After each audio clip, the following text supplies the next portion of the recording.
morning, everyone. Welcome to Literary Souls, or in this case, back to Literary Soul Sisters, because it's all ladies, because ladies are amazing. Yeah. Good morning, everyone. Hi, Hokies. I see that you guys are also in the chat. 2 places at once. I am also in the chat. What's up, Riker? How did I wake up in time? I don't know, man. Hello. Let's see. I'm thankful I found the audiobooks. Yes, they are. Audiobooks are great if you've got other things to do at the same time. Hello. We're all in 2 places at once. It's amazing. Well, let's get started with some introductions. Smilewell, let's start with you because you're on my left. Yes. Yep. Good morning. I'm so excited to be back for the second book in this series. Just the recap is I've been reading the series since summer of third grade. So many, many, many years of reading the series. So super excited to be getting to talk with people about it. All right. Aledia, welcome back. Morning. Yeah, good morning all. I'm sorry for being off camera. I'm on the struggle bus this morning. Had a hard time falling asleep last night. Woke up super late, so couldn't put my pretty on. So I was like, you know what? We're just gonna turn the camera off. It just makes things simpler. So yeah, I'm super excited to be back for book 2. This is my second favorite book in the series. My first is The Horse and His Boy. So super looking forward to reading, to talking about this book and diving in. So yeah, so thank you for having me back on. It's always good to be here. Yes, it's good to have you here. And finally, but not finally, Ms. Martinez, welcome to my channel. This is your first time on. Welcome. Yeah, I know, it's exciting. Well, finally the schedule worked out. I'm so happy to be here.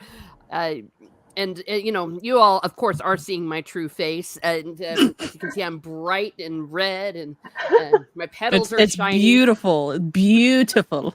Thank you. Yeah, I've been reading these since I was a little kid. I don't know how young I was. I just have no memory of when I did. But these books are fun, and I enjoyed rereading The Lion, the Witch, and the Wardrobe. There was just some parts of it that I was like, "That's so cute." I really forgot how cute that was. Like the beavers. I know we'll get into it, but I loved the beavers so much. They're so sweet. Mm-hmm. What's up, favorite. Emperor Doomsday? Sorry, go ahead. They're my mom's favorite characters. She's just like, her description of Mr. Beaver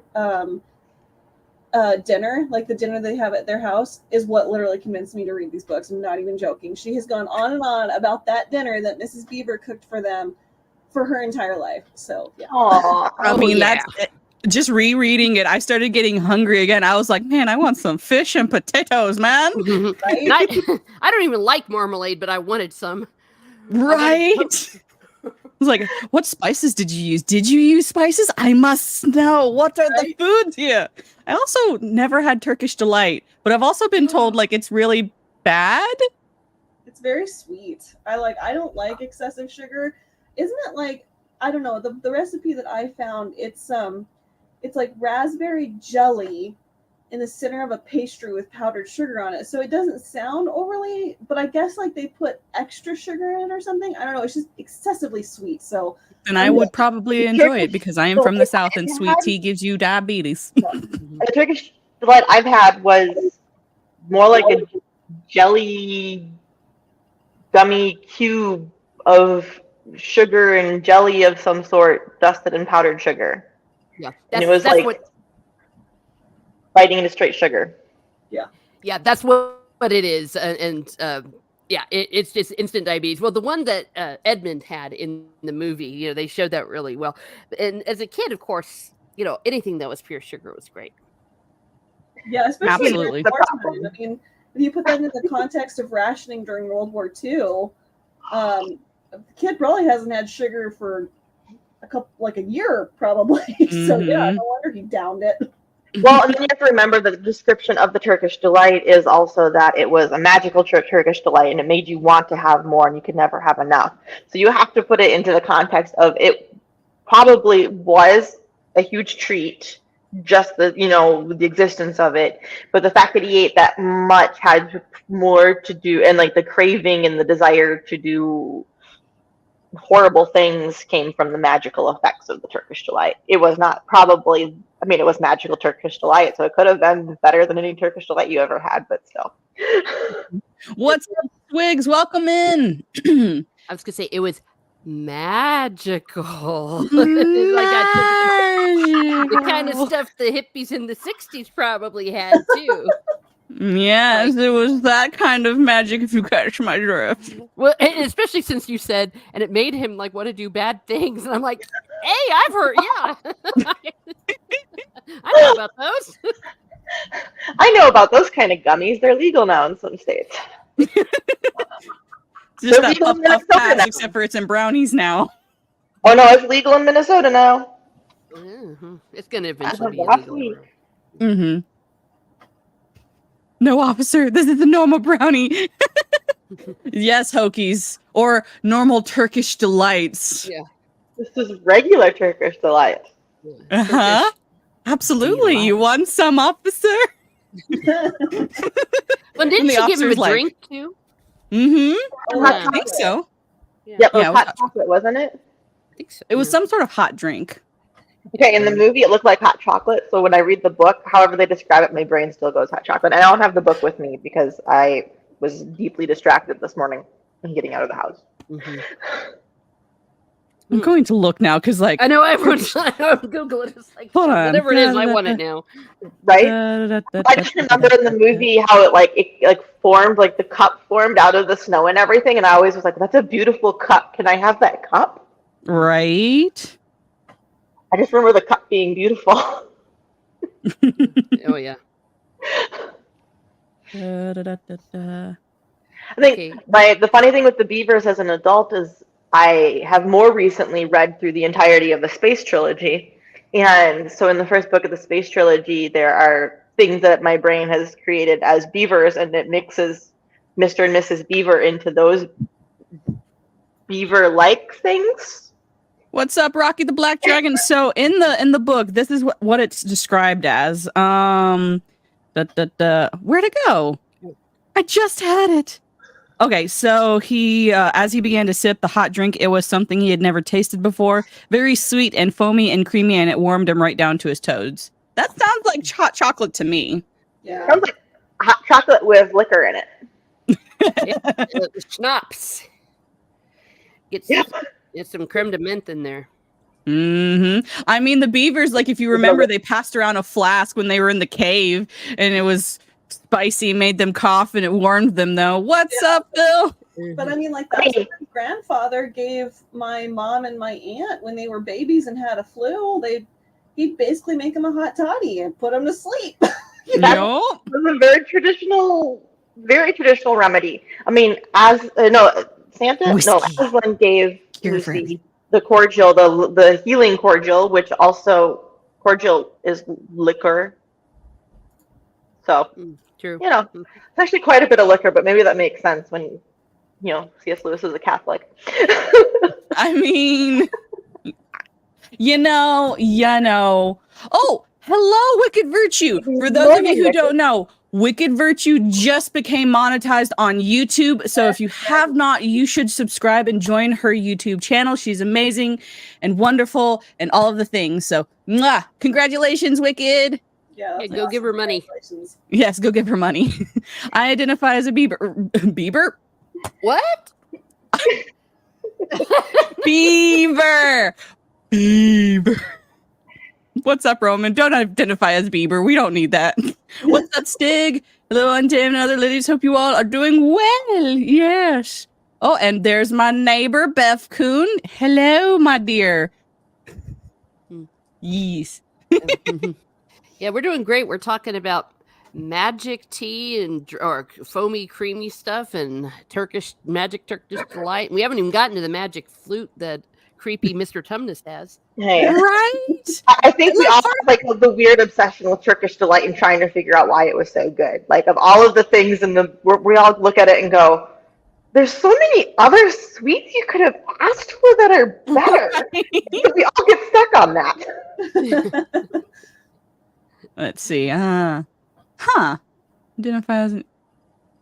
We don't bring Ewoks into this conversation, sir. Oh, Let's dear. see. If a necromancer gets him, Zombieva. Yes, they identify as Bieber. No, baby. What have I done? What have I done? Escalating quickly. What can I say? My English is always top notch. And for those of you who don't know, I am also streaming on Rumble. So if you have a Rumble account, please go follow me over there on Rumble. If you don't, what are you doing with your life? I had a Turkish delight once. My 4th grade teacher gave us some when we read The Lion, the Witch, and the Wardrobe. It was gross. That's kind of the consensus. Is like, why is that the dessert that you want? I just have to wonder if C.S. Lewis himself had a fondness for it. Yeah, I think It makes me so. question his taste in a lot of food, though.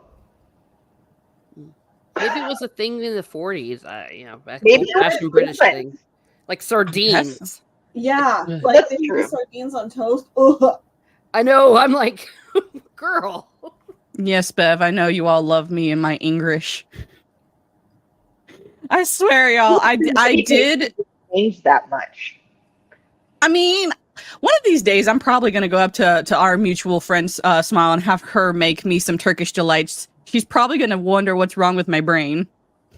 She probably would, and then she'd be like, I don't know why you want me to make this, but I'll make it for you. You thought it was going to taste like a gummy. Oh, I'm sorry. You were sadly disappointed. It looks like it should taste like a gummy. But I mean, it's not that long ago that even in the upper Midwest that, like, if you're going to using every single bit of your food where you would, when you're butchering an animal, head cheese was a normal thing to be able to use all of the food off of the head of the animal, and you would capture the blood and make blood sausage. Like, and that was a very, very normal way to, like, get all of the nutrients so you could survive the year out of an animal. So maybe some of it is that we just have so much food available to us now that we look at something like Turkish Delight and go, ugh. But that would have been. Yeah. I mean, if you only have cardboard to eat and you get something like that, you probably think it tastes good.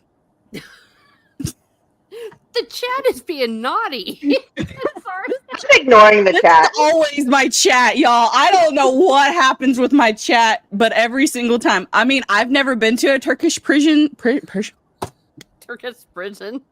Wow. You ever seen a grown man naked? I do have to confess that I contribute to the problems in the chat when you're on Twitch. So. I mean, Twitch is just its own creature where, like, it's a Wild West in my chat, y'all. But still, Stig, I mean, You're not wrong. the lion being the wardrobe, which is about infidelity. I mean, I don't know. But, all right. I guess we should probably actually start on the book. Yeah, this is supposed to be a Christian book, and a Christian. It's like, what's wrong with us? I don't know. I'm Protestant. Same. I'm Protestant, but it's Mando's chat. I take no credit for the type of people she brings to her chat. Someone once told me your chat reflects who you are, and I want to say, Hey, no, the chat's awesome. They're hilarious. I'm just like, I think I'm trying really hard to behave myself too here, and I'm you're fine. You're more than welcome to be who you want to be. Of course, Elijah is just like, what have I done? I'm on this panel with these crazies. You're fine. Just, I mean, just over there sipping her coffee. He's just like, nope. Swigs, why you gotta bring that nastiness in my chat every single time? For those of you who don't know, pineapple on pizza is a sin. It is. I disagree, but I guess I'm a Catholic, so as we all know, that was in part of the was it 99 Theses or whatever is, and we just couldn't. We don't deal like with that. pineapple on pizza. He's like, pineapple on pizza is a sin, and we were like, oh hell no, oh hell no. It's like, I'll do some Hail Marys and we're gonna fight about that. Pineapple and pizza forever. Yes, You ain't gonna judge my pizza. That's the last straw. Oh, Jeremy Swiggs. Oh my god. Oh, never mind. Okay. Yeah. I actually know what Afternoon Delight is. Really? I don't. You don't? I don't You're either. married. Okay, that's a hint. Oh, I've never heard it called that before. You know what, Swigs? Go over somewhere else. No, really, stay in my chat though. But I really don't like pineapple on pizza, even though my husband does. Gotcha, My husband likes gotcha. pineapple on pizza, so I'm surrounded. My neighbor likes pineapple on pizza. My husband likes pineapple on pizza. And what is this? What is this stream? It's about C.S. Lewis. What do I do? C.S. Lewis would agree about pineapple on pizza. Just I saying. don't know. I thought He does like Turkish delight, so we already Yeah? established he has questionable taste in food. And sardines as well. Oh, she's just yeeted herself out. Oh, you see, that was it. She couldn't take it anymore. Once we started talking about pineapple on pizza, she couldn't. I mean, should we wait? I'm gonna hold on. Now let's talk There she about her while goes. she's gone. I'm Oh, sorry. No, yeah, she just came back. StreamYard's just like completely crashed for me. That was weird. Sorry about that. Nah, you're good. We were just like, oh, we knew it. That the pineapple on pizza debate. She's like, I'm done. I'm out. I Peace. can't blame her. All right, so we should probably at least get somewhat started. I mean, I didn't know exactly how the stream was going to go, but I just knew we were going to talk about C.S. Lewis, and all of these ladies are amazing, so I knew it was going to be fun. So, how many of you guys in the chat have read C.S. Lewis's The Lion, the Witch, and the Wardrobe, or at least seen the movie? Granted, the movie doesn't quite do it justice, but I'll let it slide. It's okay. yeah. It is the most not horrible of the 3 films they made. That is true. Yeah.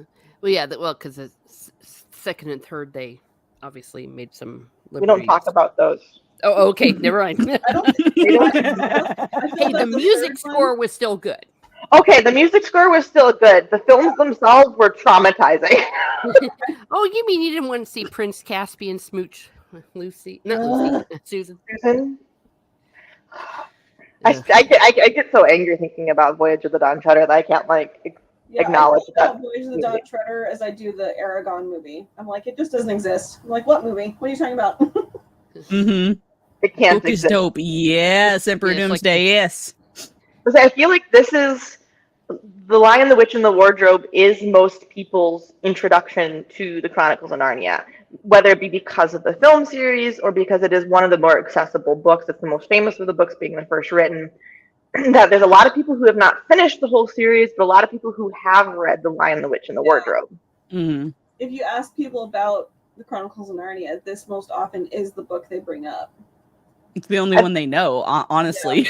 I think the second one people bring up, and I think this really does have something to do with the films, at least in my generation. The second one is either Prince Caspian or actually The Magician's Nephew. Those are the second 2 books I have people bring up and have reference to. But most people outside of my homeschooling world of people who read everything that they can get their hands on, yeah, definitely The Lion, the Witch, and the Wardrobe. Everybody knows about Turkish Delight. Everybody knows about Aslan. Everyone knows about the White Witch. People know that story. Well, it's also the one where it is just so very clearly an allegory of Christ and his death and resurrection too. Yeah, so it's Sunday school, all that kind of stuff. We hear. Yeah. And I think we actually kind of touched on this when I was on your channel, Miss Martin Muse, how a lot of people don't give C.S. Lewis Chronicles of Narnia a chance because it does have such heavy Christian themes. So if you're a non-Christian, a lot of people are like, well, it's a Christian thing. I don't want to read that. Like, well, yes, but it's still a good story. Good story. Even if you want to try to mentally ignore all of the deep allegory of Christ's sacrifice there, that it's still such a wonderful story. Yeah, and it can be enjoyed on so many different levels, like all good fantasy. And also some people don't take it seriously because it is primarily a children's book. Yeah. Right. The stupid idea that a children's book is dumb or not intelligent. The only thing I will not ever forgive C.S. Lewis for is that he didn't give us more books. Like, I will always, and I know I said that last time, but I want so much more. Right? Well, dare I you mean, he wrote a die. lot of. How dare you die so soon? I know, right? Yeah. Well, he was Well, writing his and- Christian apologetics, and that's a lot of what That's he was true. writing. He wrote a lot Yeah. of nonfiction, yeah. And I mean, his other fiction, which is lesser known, which I recently got through, was the Space Trilogy, and it's Which was good. written first. It was written first. You can tell it was the first one because some of the dialogue and some of the things, and it's I love the Space Trilogy. I'm glad you do. I like it in hindsight. I didn't like reading through it. But it's not the best sci-fi out there. Nope. It's very dark. A lot of people are like, oh, C.S. Lewis writes fun, kidsy things. No, the Space Trilogy is dark. There were some things I'm like, oh. Yeah. No, this goes with the warning of if you've read the Chronicles of Narnia and you're like, oh, he wrote another fiction series. It's not another children's fiction series. Don't hand it to your kids. No, do not. Don't do it. But I was recommended to read them back in like high school, and I read them towards the end of high school, and there was so much that I did not understand or did not comprehend, even like end of high school, as someone who was reading 400 some odd books a year and had done like literature-based curriculum my whole life and like was very, very, very well read. There was so much. I think I just wasn't old enough. You hadn't experienced life enough. It was a hard book series. It's not an easy series to read. I think most of us, I haven't actually read Pilgrim's Progress, but I know a lot about it. How dare You you? need to read I'm Pilgrim's sorry, it's on my Progress. list. It's on my list. Yeah. You need to read Pilgrim's Progress. Yeah, it's really good. It's I mean, geez, talk about an allegory. But yeah, no, the Pilgrim's Progress, Pastor Tim, my high school teacher, we read it, I think the year before we read Chronicles of Narnia for our mandatory reading for school. And yeah, that book stuck with me. It's really good.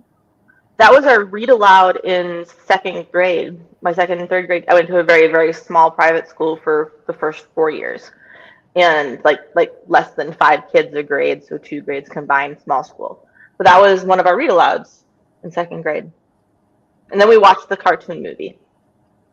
See, I didn't grow up in a Christian environment, so most of the Christian stuff I didn't get exposed till like late high school, early college. So some of this, I'm still relatively new to the Christian genre of things.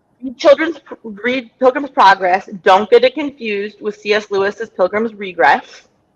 Because that I have read some of, and that's why I do get confused a lot. I'm like, what? Pilgrim's That's Regress? a brain-bending book. It's a completely different book. Yeah. Oh, well, that's too bad when because the you're- cartoon of Narnia, I mean, that was just so much a staple for me as a little girl. But that witch and that cartoon, oh my gosh. Well, the witch always scared me, but dang. I would love to watch the cartoons if I could get my hands on them. That would be fun. I'm sure you could probably rent it on YouTube or something. I don't have internet at my house. You forget this. Wow. Yeah. My bad. Sorry. I'm at my This is why you read more books than me. If I didn't have internet, I'd read so many more books. I'm sitting in front of our mission statement in the front lobby of my church foyer. Strong allegory about Christian journey through the world and salvation. Oh, okay, that makes sense. A Very lot of very strong allegory. yes. All right. So let's. I don't think we have to do a super in-depth play-by-play, because most people kind of know what we're talking about. But how was it like rereading it again for you guys? Because I know for me, I'm just like, I remember this part. Oh, Mr. Tumnus, I'm sorry, Mr. Tum. Yes. Well, I noticed the food more and the drinking more. It just really stuck out to me. But some of the things, some of the deeper items, for example, with Father Christmas, the whole thing about in fantasy is the person that brings the gifts, and I was like, how cool is that? In Lord of the Rings, it was Galadriel, and in this, it was Father Christmas.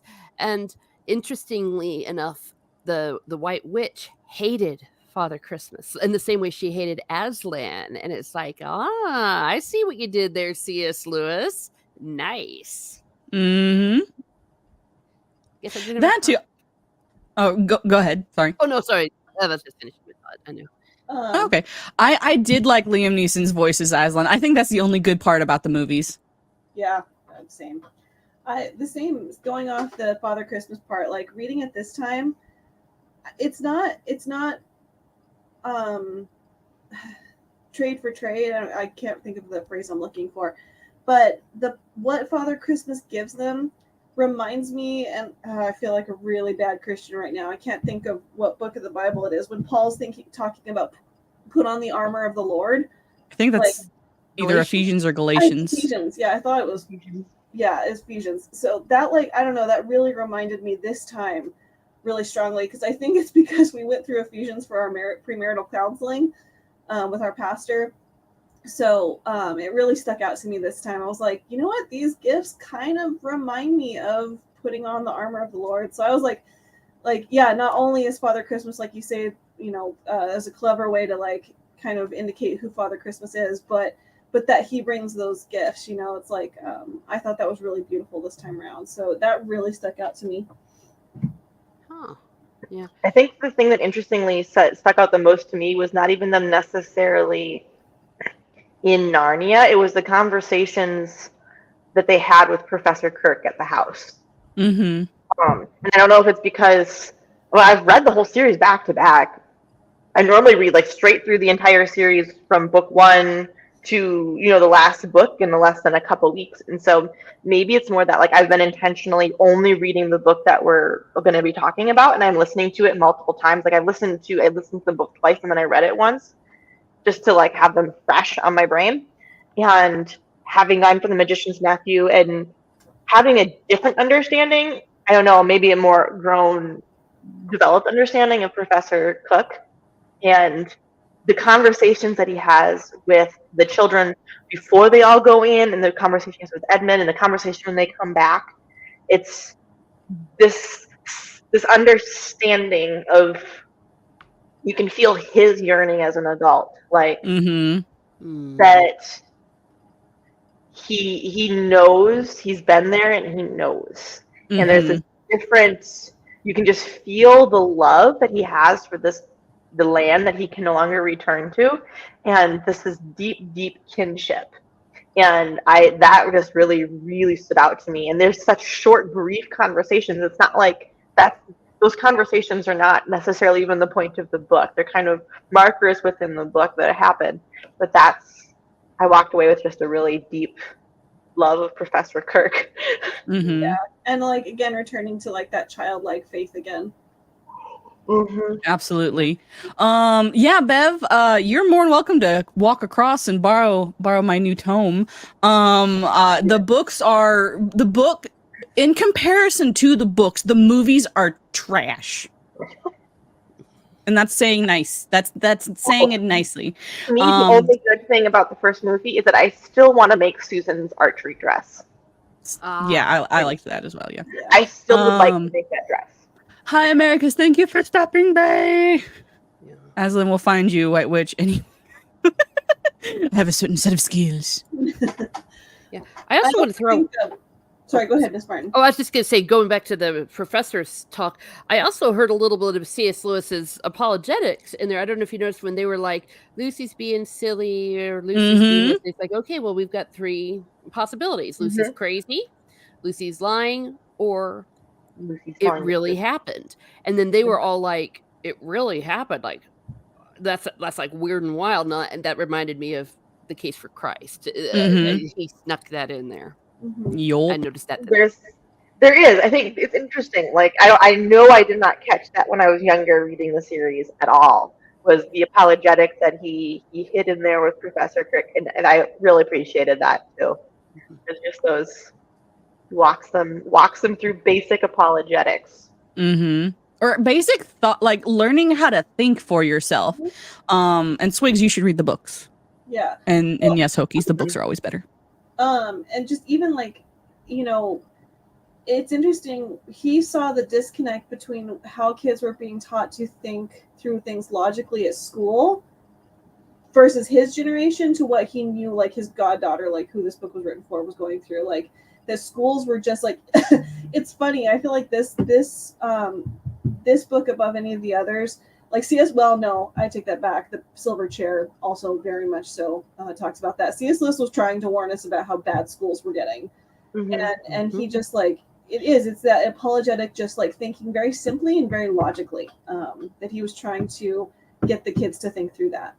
Which makes like the introduction to the book make more sense, because I think when I was younger, I always thought it was kind of weird that first chapter of the book that kind of goes on like when he was, back when this is after little boys were taught how to do these things and dress nice and et cetera, and he kind of sets the stage in chapter 1 before you really get an introduction to the children as to changes he was seeing sociologically in the world.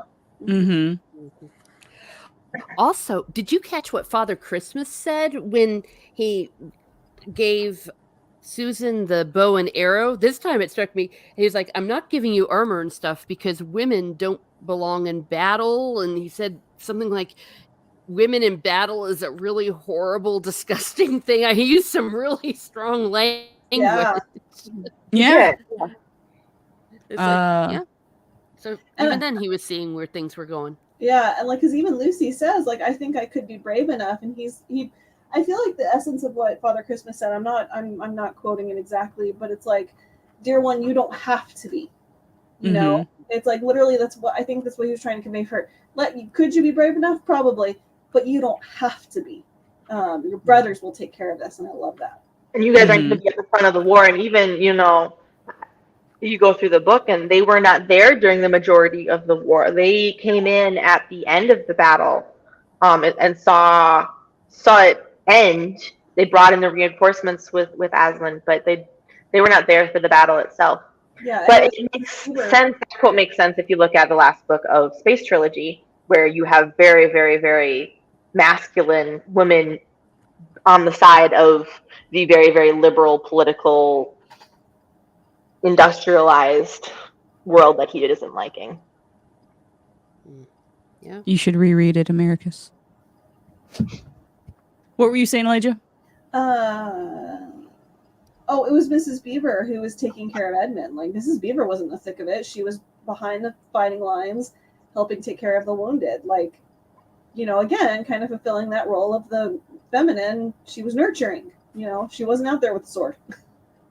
And they had established that in her character long, long before that point. That like, leaving the house, and she's like, "No, we're bringing food with us." Like, she's thinking about feeding the people and taking care of them bodily, not just getting them out of their safe. And that's needed in warfare. Like, that's one of the things, like, no job is less than the other. It's different. They're both equally important. And I think so many people nowadays get that mixed up. It's like, well, the only glory in battle is fighting and blah, blah, blah. It's like, well, somebody needs to take care of the wounded. Somebody needs to come back and make sure everyone's okay. Somebody needs to be thinking about those things, or making sure you're fed so you can fight. And it doesn't mean it's less valuable. Precisely. Which is really opposite in the book. The more we're talking about this, it's super, super obvious now, like how masculine the White Witch is and how not feminine she is. And that she is really the only woman who's in constant battle that we're given through the book, that she is the opposite of what is feminine. And I mean, like, just like this coming off of The Magician's Nephew, just like understanding, like having that fresh on your brain of the backstory of, like, who she is, and like some of the theories that the people of Narnia is like, well, she's part djinn and giant, and like understanding, like, well, they are correct, she's not human, and just all of Narnia's understanding of who the White Witch is, and just also like remembering the professor is, why do I always forget Polly and Kirk? Polly Diggory, yes. Like, they, it's been however many years since they were in Narnia, and like Jadis is still there, and understanding, like, oh wow, she's not changed at all, except for now she's white from the apple. Mhm. Although What's up, Charlie? I feel like the movie Tilda Swinton captured, like you said, Smile, the masculineness of the White Witch and what she was doing and what she stood for and all those things. But I will also never forgive them for choosing Tilda Swinton because, like, in my mind, the White Witch was always like the evil version of Arwen. She should have like been like breathtakingly beautiful. She was supposed to. Yeah, because sin is alluring, sin is pretty, Mhm. sin is pleasurable, sin should look nice, not with dreadlocks. Maybe. Yeah, the dreadlock thing always threw me off. Yeah. She's what But she Arwen, or she's what Arwen was supposed to be. If she took the rings, I'm mixing Galadriel. Lord have mercy, she's Galadriel. If Galadriel took the ring. Yeah, and now Yeah. I'm not familiar with a lot of apocryphal literature, but the Lilith, that was a thing too. That the fact that she was like the daughter of Lilith in the Jinn, and there's a whole thing about Lilith, and especially nowadays, like some so-called progressive Christians are trying to like goddessize this Lilith character, and must have been a thing even during his time. Yeah, I'm not. Americans. Well, of course, my editor guys, huzzah! I'm not overly familiar with the whole Lilith discussion. I don't know. I've always, and I've not read enough theology to have, but that obviously I don't know, Mando, if you've got insight on that. But yeah, I'm not as familiar with that as either. So Lilith and it's not like for us like canon like Christianity. From my understanding, Lilith is taken out of a specific passage in Genesis that are like Adam or man and woman, and then later on they talk about his wife Eve.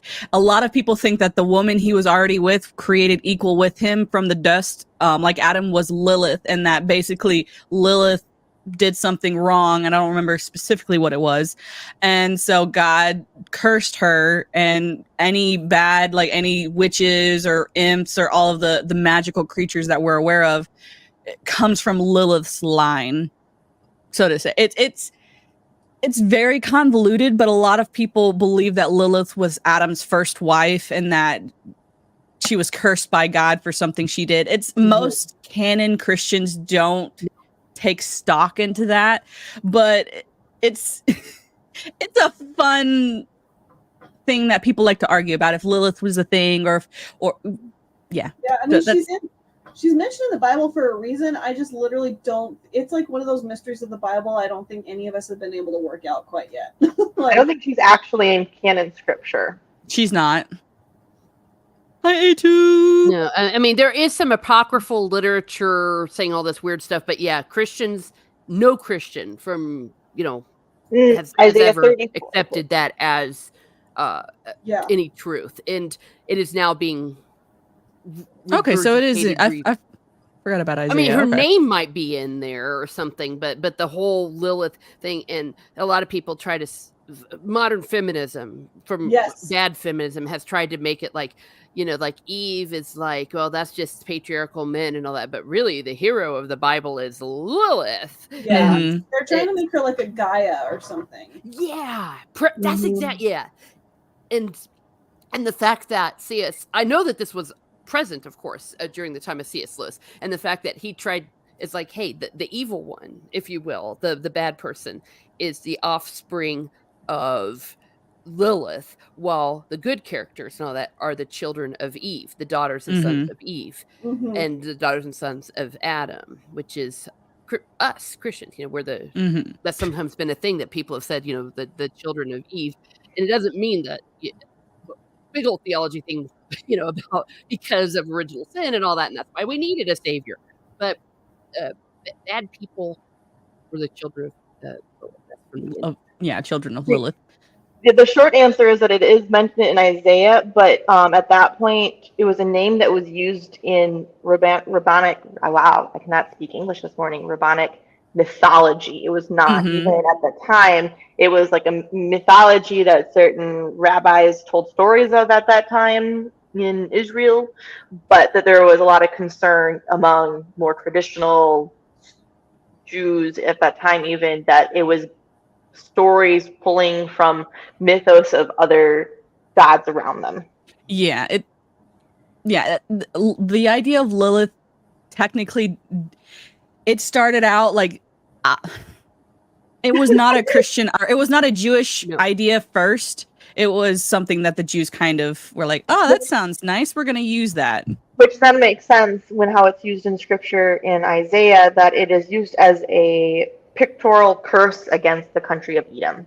That if that was already something that they would have understood even from cultures around them, since they were being brought in and out of captivity, not infrequently at that point in history, and walking away from God multiple times, that Yeah, they completely get out of its context. How you doing? What's our Zeltroid? I should say. Hello, Zeltroid. yeah, Modern they'll feminist. claim anything to try to get anything. Right. Yeah. People try to call that sexist, but it doesn't mean that women aren't stronger. David was gay for years. Yeah. They're. Yeah. Well, it's sexist that women have to be like men to be considered strong nowadays. That's the most Right? sexist thing there is. Yeah, it was so insulting. Or how biological men are winning women's competitions and winning women's, woman of the year thing, but it's all biological men. Man, it's unfortunate that we're definitely in a culture where, like, I've worked on ranches and worked with horses my whole life, and I've worked with a lot of jobs where I'm very physically active, and I work in jobs because I like jobs that are more physically active. I end up in places like right now, I'm working in a very, very physically involved warehouse. And there are not a lot of women in that field because most women would rather be sitting at a computer in general if you're in the workforce, or doing something else and not in a hot warehouse that doesn't have air conditioning all day long. But I'm constantly that's constantly questioned, like, oh, you're a strong woman. Are you sure that you're a woman? Yes, I am. I'm very sure. So Stig, I think I might need to kick you out of my chat. If the devil goes bald, right, and he goes to the barber, there will be hell to pay. Oh, that's an It's too early for that. Yes, Americus, I concur. Get out. Get out. Yes, erasing women, fighting the patriarchy. How I don't know either. Erasing women, that's how you fight the patriarchy. Yeah, that'll show them. That's shown. Yeah. We did it. We've eliminated patriarchy.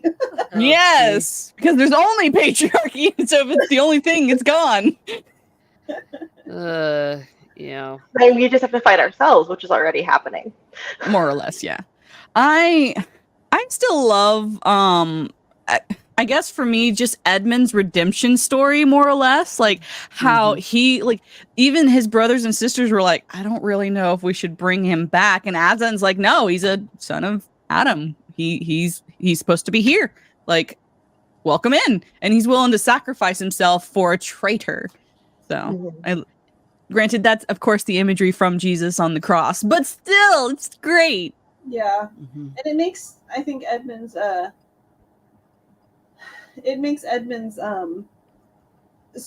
Lucy, I love Lucy's story throughout all of the books that they appear in, but Edmund's is, I feel like, a little more touching because, I think on the whole, not everyone is going to have like just that theologically sound faith that I feel like Lucy has. Like, there are some people, especially even in our community, who they are just theologically sound. You can just tell they're wise people in scripture of the Lord, like they're just filled with the Holy Spirit. That's certainly not me. I have stumbled in my faith. I've walked away from God for years. It's just like, and I feel like a more affinity with Edmund because he kind of mirrors so many other people's walk with Christ, and that you fall and you stumble and you make horrible mistakes, and yet God still opens his arms and say, I still love you. And then when Edmund becomes a defender of the faith, it's just, it makes his, especially in in the Dawn Treader, it just makes his dialogue and his presence there all the more impactful, I feel like. Agreed. And even though Like, he's a bit of a jerk, the way he betrays his siblings, Mhm. ultimately, all of us we're more like Edmund than we are Yes. like the others. Mhm. He's us. I Even though still he's a love. Democrat. I love the part where Aslan's name is first mentioned, and you get to understand the different Pevensies like responses, like internally. It's like Yeah. Peter just like basically hearing Aslan's name already just kind of brings forth what's already inside you. It just kind of brings your natural state of being to the Does it forefront. incite fear or does it incite deep devotion? Mm-hmm. Because like Peter, he's like, well, I want to go take on a bear. Like paraphrasing. And Susan's like, oh, I feel pretty. And then Lucy's like, I feel warm. And Edmund's like, oh no. I'm terrified. Mhm. Well, and then check out how the White Witch responds to the name of Aslan. She like does the whole exorcist peeing vomit thing, and she's like, "If any of you ever mentions that name again, he shall be instantly killed." She cannot stand the name of Aslan. Yeah. The same way Mhm. the devil can't stand the name of Jesus. Mm-hmm. Yeah. No, very, very much so. A little bit of allegory. So much allegory. Yeah, Stig, that's kind of the point we made earlier is like like having a war-torn country where you probably don't have any sweets for a very long time and you're given Turkish delights, which is sugar and a half. Sugar. Yeah, Mhm. it's just a pound of sugar. And even when the beavers, like when they like excuse me, sorry, I've got something in my throat. When they're eating dinner with the beavers, he makes a point of saying that there's a huge lump of butter. Butter would have been rationed too. So yeah, just like that whole food thing again, he's talking about what they went through during World War II. Mhm.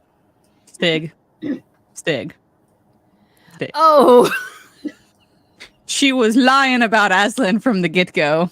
yeah. Sometimes people say, "Do I ever doubt my faith?" I doubt. The only time I've ever doubted God is when I realized that someone can do that in his second language. I mean, that just completely that shook my faith. That's all I gotta say. Yeah, they were under the food rations for a long time, even after the war, because the war took a lot out of all of Europe. Yep. Mhm. The only thing they didn't ration is ladies' skirts. Yeah. Yup. Oh yeah. Well, even at the coronation of Queen Elizabeth, Mhm. they had like a ration-friendly lunch recipe they Mhm. put out. Yep. My grandmother, I mean, in America they had it. You know, Yeah. yeah. Mm-hmm. Yeah. So We didn't have let the me. chicken. What? Oh, don't even get me started. Of course, in America, you're also coming out of the Dust Bowl. Yeah. You know, so there's a whole different food problem happening at that point. Mm-hmm. Yeah. Just to get some context to that, he was just like, just one time, it's like, oh, you know what? I was thinking last night before I went to bed, you know, with Christianity, it seems like it's this, and this, and this. And I was like, I hate you. I hate you. Where did you read that? And I was like, he got it. Hey, I I mean, read whatever it takes.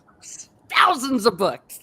The Bible, 200 Bro, million times. I spent 5 years of my life in intensive Bible schools and colleges, and it took me a long time to get the basic concepts of Christianity.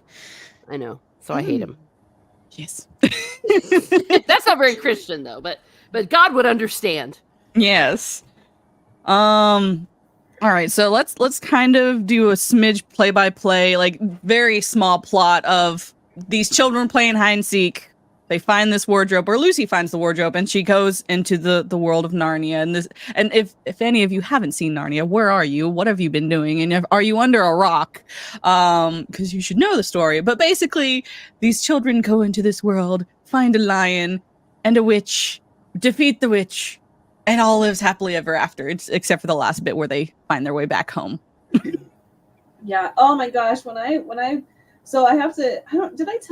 I'm sorry. It's a lot has happened in between our streams, but so I was horribly dyslexic, and my mom was desperate to get me to read anything, so she bought me a more updated version of the Chronicles of Narnia, shoved them in my room, and she was like, "I hope she reads them," and I did finally.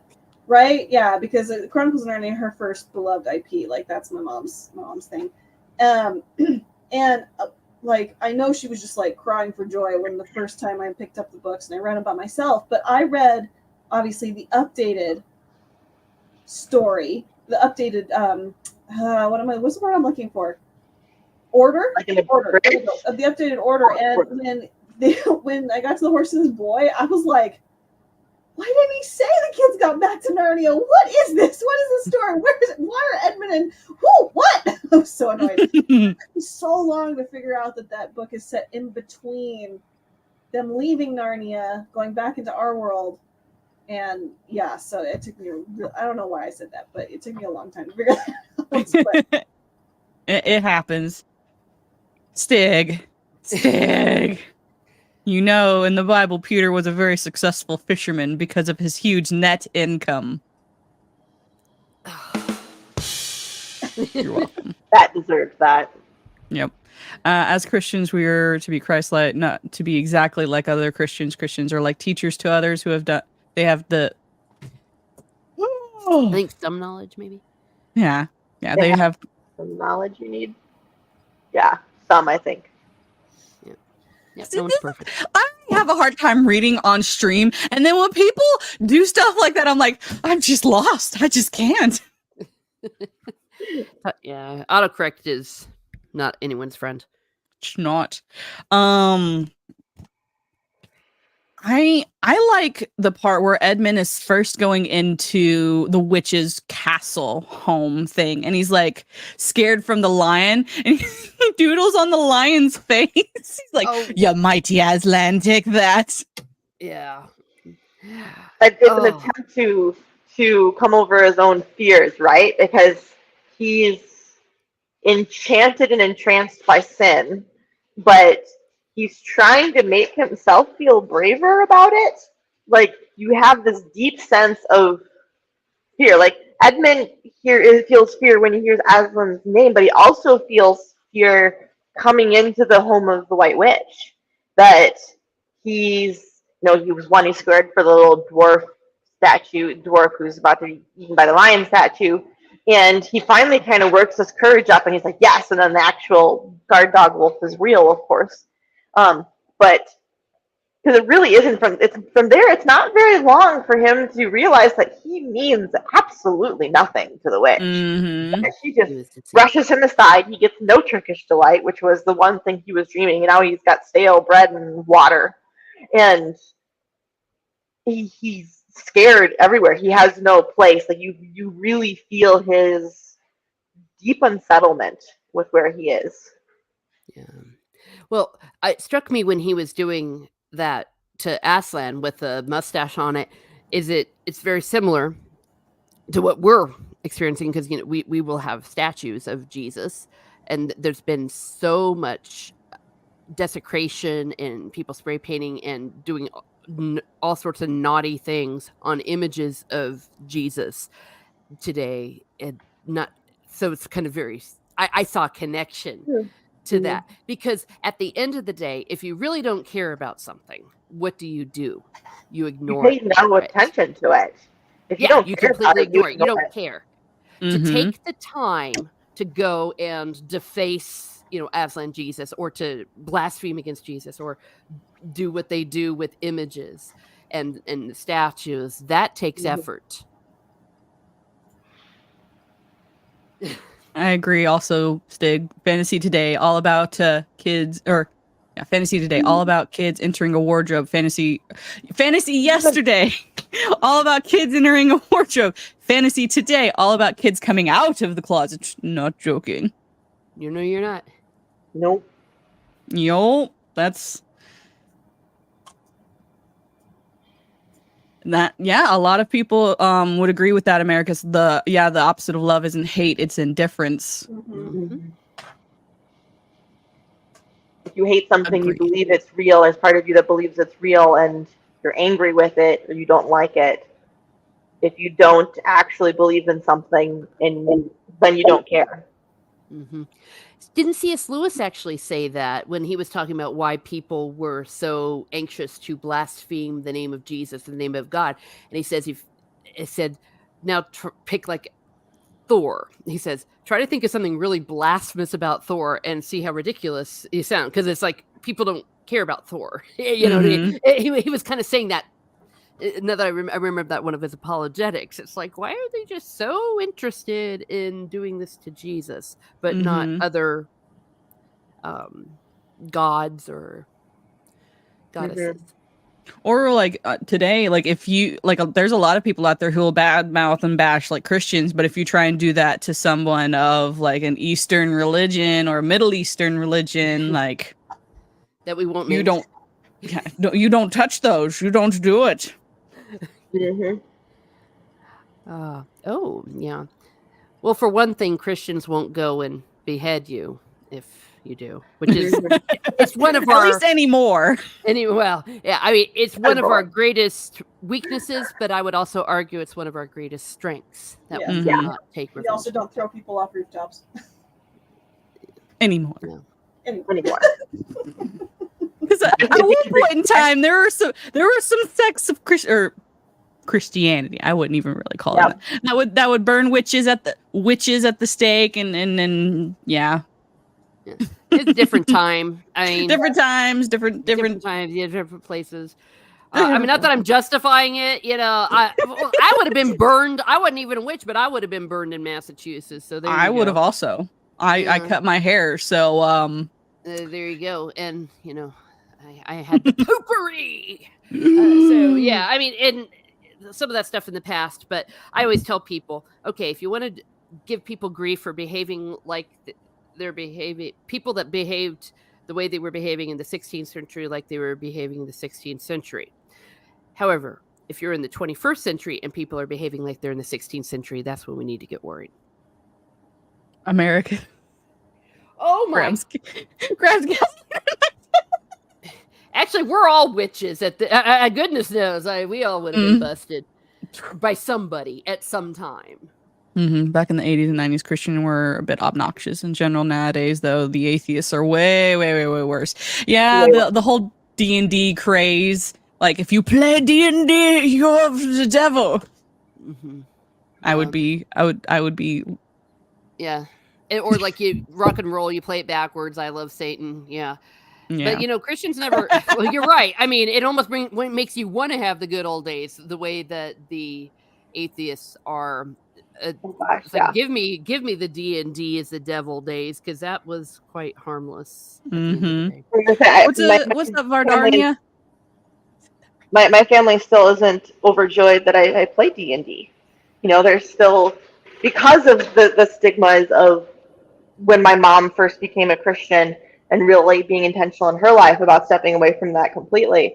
And it was a much easier black and white. I think there's a lot more gray area that Christianity has accepted in the first place, even now as we've been indoctrinated and infiltrated by feminism and by progressive Christianity that is not the Christianity of the scripture. It's a twisted Christianity. You see so much of C.S. Lewis's his warnings and things in current culture, because sin is exactly like the White Witch. And going back to the White Witch is a lot scarier in the film. She's a terrifying human being, of course, in the books, but she was supposed to be alluring and beautiful. Go back to the Magician's Nephew, and people were entranced by her. Like we've kind of become culturally a little bit numb to understanding how entrancing sin is, because I think we, and speaking even for myself, that there are probably more things that I should be dealing with in my life that I've just kind of become numb to at times, because it doesn't feel as bad as I'm not doing other bad things, right? And you're not dealing with the quote unquote little sins that we kind of brush under the rug, because it is entrancing, and it is just we excuse it away in our lives. Stig. Yeah. No, I know what you're talking about. Well, and here's the problem. What we call venial sin is it adds up. There's always a starting point, and you need to nip it in the bud. And I was thinking about what we're talking about, the glamour of evil. The golden calf can take many different forms. and we're so good. I mean, if you go to that point in scripture that they felt like they were doing this to honor God, right?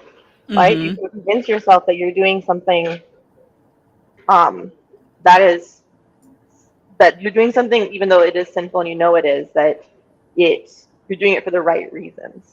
Yeah, I'm Mhm. sure that's how that church in Massachusetts feels about right now. The one that got struck by lightning. Yeah.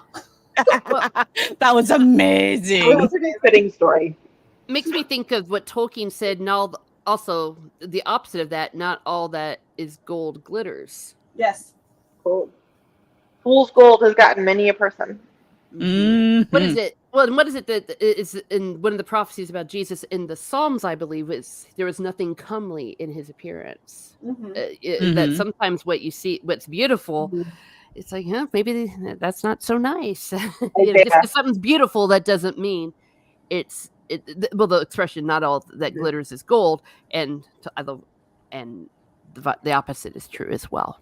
Yeah. You know them by their fruits. That's also Mhm. another rule of thumb. No, that's in Isaiah where it talks specifically about that he was not a man who was beautiful. He was there was nothing about his appearance that would attract you. Right. To him. You know, he was not he was a plain person. He was So just a random thought. Well, this is kind of going back to the discussion at hand with the Lion, the Witch, and the Wardrobe. How many of y'all get confused where he's walking with the White Witch? I'm like, is he walking on 2 legs or 4? Because in the movie, of course, it shows him on 4, but in the book, he's on 2 legs. Oh, well, that's just an illustration. Right, but it's an early illustration. Like it's part of the earliest lore. I always was confused about that. Oh, mine doesn't. I mean, the other animals, we've always kind of, I mean, there's an assumption that the beavers, I don't know, I've always assumed the beavers were walking on 2 legs, not 4. I don't know why. Yeah, I don't know, because, like, don't the leopards set up the tent? Aren't the leopards holding the crown and the scepter? I think so. We need to go back to the magician's nephew, because I do know that the animals that he gave the ability to talk changed in appearance to an extent, too. You know, the small ones that were small became bigger, and the big ones that were, you know, like elephants became smaller. So yeah, I don't know, but to a certain extent, I'm pretty sure that the leopards were holding things. So yeah, I don't know, but yeah, I agree that I've always kind of wondered about that illustration too, Mando. It's odd, but I also just chalked it up to her interesting. She just has a very unique style, and I've always really loved them. Although I'm on the lookout for different copies of Narnia, because I would love some of the other books that have different illustrations. But yeah, no, I have to agree that illustration is always a little odd.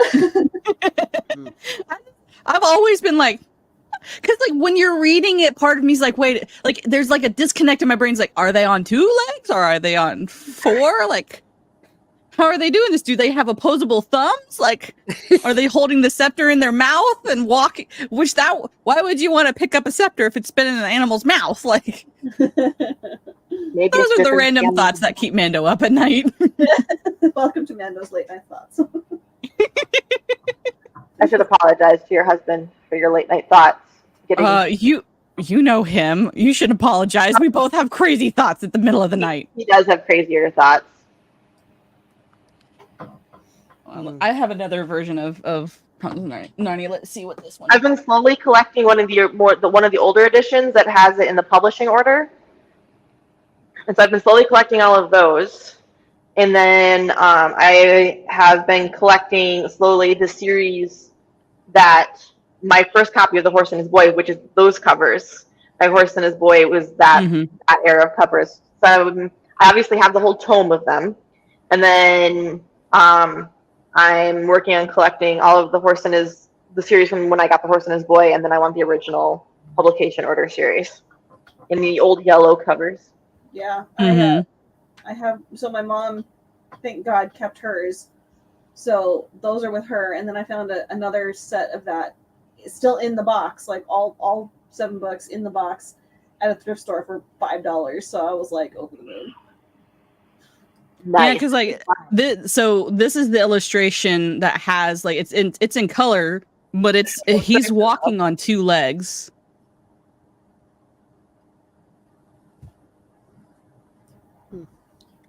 We will never know what C.S. Lewis was thinking because he is dead.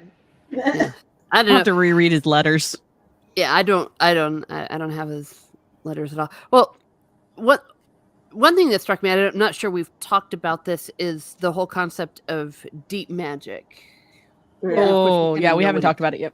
Yeah, okay, yeah. Because where the witch is like, you know the magic, his blood is mine, and he's like, don't quote the deep magic to me, witch. I was there when it was written, but she was technically also there when it was written. So that's kind of where I'm like, wait, But he's the one who, I think, wrote it, which is different. Well, she ran away. Does that count? Well, I took it that the deep magic was written prior to Narnia being formed, that the Emperor wrote it, and then Aslan basically implemented it when he sang Narnia into existence. But the thing is, it's like, I guess that would be a discussion of like, Lucifer being, that, and we obviously don't know the exact amount of that timeline because God's time is different than ours. But that to me stuck out for the reasons of, the devil knows scripture and he'll quote it to you and twist it to get in your ear. He knows the scripture just as well, and obviously better than us, so that he uses it against you. So it's fascinating that he wrote that in there, that she's trying to use the deep magic, or scripture against Aslan, and he's like, shut your yapper. Yeah, well, shut your pie hole. Allegory, if you're going off, this is a very deep allegory that God existed before time began, and he created the world, and even Lucifer, who was an angel who fell, was brought into being after that point. God has just always existed, and then he created the angels. So, that would, I think, Elijah, I think you're completely 100% on there with what his reference to the deep magic there is that it is the rules of the universe that God lives by and that God created before he created even the angels and the heavenly hosts and created the world itself. Yeah. Well, it says in the book here that that which the emperor put into Narnia at the very beginning. Mm-hmm. I do like the device that they use when the witch is like, have you forgotten the deep magic? And he goes, let's say I have forgotten it. Tell us of the deep magic. And that's where it's like, okay, here comes the teacher telling you. Yeah. It's a little on the nose. It's like, oh, let me tell you about it. It is this.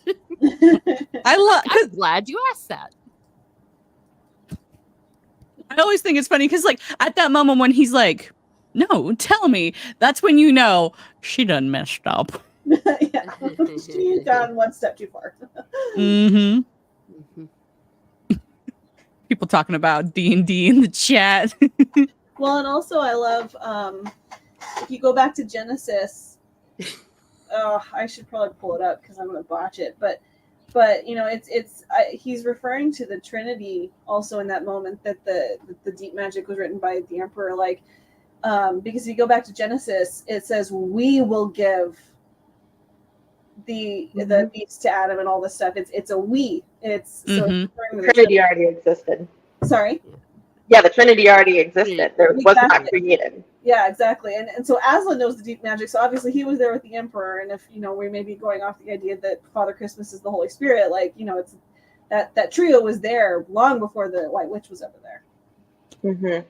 There's also another. Go ahead. Oh, sorry. A light bulb went on, and I don't know what's wrong with me, Elijah. That Father Christmas gives the gifts. Yes. Who gives the gifts? Who gives the Holy Spirit? I need a done tat. Okay, sorry. The light bulb went on. All right, it's okay. It's early in the morning. You're fine. We're all learning new things. Just now. Gotcha. Learn something new every day. But there are other theories. Like, granted, I like the idea that Father Christmas is the Holy Spirit. Like, I think that's the canon one. But the other idea is that Father Christmas got himself caught in Narnia because, like, there are random portals to Narnia throughout all of Earth. Mhm. Like, that's kind of already been established. And some theorize that on one Christmas evening, he found himself in Narnia, and he just goes there, now every Christmas, just because. He's Father Christmas. I feel like it's a more random one, although that plays into C.S. Lewis's, if you go back to the space trilogy, that in the Magician's Nephew, that all of the pools were different universes, and that in one of those pools existed Middle Earth. So it plays into that theory, but I'm going to stick with the canon one, that there's a different, I think partially because there's an understanding that Father Christmas has in the book of Aslan and the White Witch. Like that there is there's a deep knowledge in his conversation and how he talks to the children and how he gives them their gifts and how he tells them what the gifts are to be used for, that it's like you know Aslan, and that makes complete 100% that you have him representing the Holy Spirit as the person who's coming and giving them the tools that they're going to need to continue forward in their faith. Yeah. Hokie says Tim Allen should play Father Christmas in any Narnia movie. Ugh. I wonder if I would have been able to take that seriously, though. Yeah, that would have been really hard. That would have like completely. The movie was. I mean, yes, the movie is The movie. a fifth, as 5% as good as the book, but that would have completely taken you out of the movie. Which is sad because I mean he seems pretty like, no, that's my faith. Deal with it. Stick says multiverse Aslan is Lannister is on their sigil. I don't think Aslan would touch anything George R.R. Martin did. Oh, Well, look, you mentioned the Lannisters, and out she goes. Yeah. Well, he wouldn't. I don't think she's a Game of Lannister. Thrones fan. Yeah, Aslan is definitely not a Lannister. Or maybe he's the good one. Oh, there she is. Oh dear, he's Sorry, it like totally crashed on me. Just StreamYards will do that. StreamYards, like, we love it. We also hate it sometimes because StreamYards. There's a portal in Middle Earth too, I think. Remember the fox wondering why the hobbits were leaving the Shire? I think he was reporting the movements of the hobbits to Aslan. I mean, like in all of C.S. Lewis's fiction, he references Numenor. He references a lot of like different theologies and like Numenor is referenced in the space trilogy. It's also like in C.S. Lewis's own words, he in the world between worlds. No, that's Star Wars. The wood between. Oh, Genie Mac. No, not real Star Wars. It's Yeah, but basically in the wood between worlds, like one of the puddles is to Middle Earth. But also, like Tolkien has mentioned, or there, I don't remember exactly. I think we've talked about it. How Numenor is and Middle Earth is actually pre our modern world, like pre-England. mm-hmm. Yeah. So. Well, yeah, that would make sense. Oh yeah, but hey, don't you know now that Tolkien scholars have told us that's actually not the case. Tolkien didn't mean it when he said that. He was. Oh, that's right. He was just a big fat liar. Yeah. I'll throw this out there because that comment made me think of it. Have you seen that beautiful painting of Gandalf and Aslan standing together? I haven't. Oh, here, I'll try and find it really quick. This is just find it. Aside. I've had this as like my phone background before. It's really pretty. Let me see if I can find it. Yeah. But the fox should know that the hobbits are going to Isengard. Oh no! The hobbits are going to Isengard. Okay. Tolkien described the Smaug firework thingy as a freight train coming towards the hobbits' freight train, the same train as in the Narnia books for sure. Probably. You heard it here first. Yeah. I knew it. The deep magic was written in Numenor. Yeah. The deep magic was in Numenor. What's funny though, I'm sure this is gorgeous what Elijah's was talking about, but Tolkien, I think, was petty enough that he wouldn't have liked that. Yeah, he was. He was so petty that Lewis used rings in one of his stories. He's like, "You copied me." It's his weakness. Broke up their friendship for a while. It did. Lewis. Who knew was jewelry his could have that bane. power? I mean, okay, if you go back to it, I can understand some of Tolkien's frustration because he made this book series that is literally a work of art. He created a language and a map and all of this deep thought. And C.S. Lewis is like writing a children's fantasy series, and he's like, and Father Christmas, right? Yeah. So there's got to be this kind of just frustration there. He's like, really, dude, come on, like. I do really like that image. That's really good. Yeah. Oh, Hold on. There's another one. Hold on. where did you find that image? That's beautiful. Honestly, if you just Google Gandalf and Aslan. Aslan, it comes up. And here's another one. Oh, I like this one even better. Ooh. oh, I love that. Isn't that pretty? Mm-hmm. So there's a lot of like really I like those two the best, but Mm-hmm. yeah. So anyways, that's just an aside. It's a little rabbit trail, but it I don't know, makes my heart kind of happy.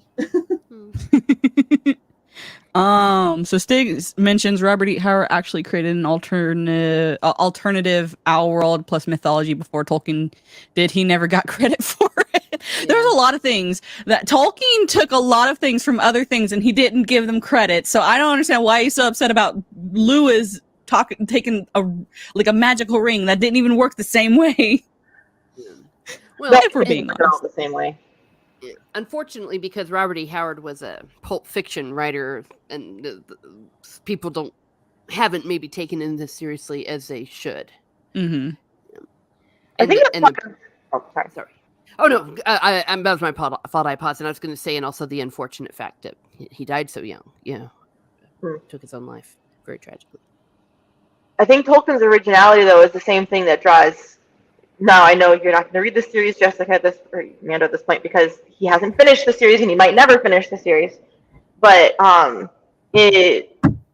Name of the Wind, that whole series by Patrick Rothfuss is much more original world building. It feels like a Tolkien world because there's his own language and his own magic and how the magic works in that world, and there's his own map and his own lore. Like, it doesn't feel like there's so many books that feel like they're kind of a hodgepodge taken from other original fantasies, which Trouble Green knows that I don't love the Aragon series, but it feels, and I partially because I read them probably as an adult, so I didn't read them in that like prime childhood phase, and so now I read it and I feel like I'm just reading a book series pulled from other fantasy worlds. It doesn't feel super original. It feels a little hodgepodge together in some ways. And it got a little bit better as the series went.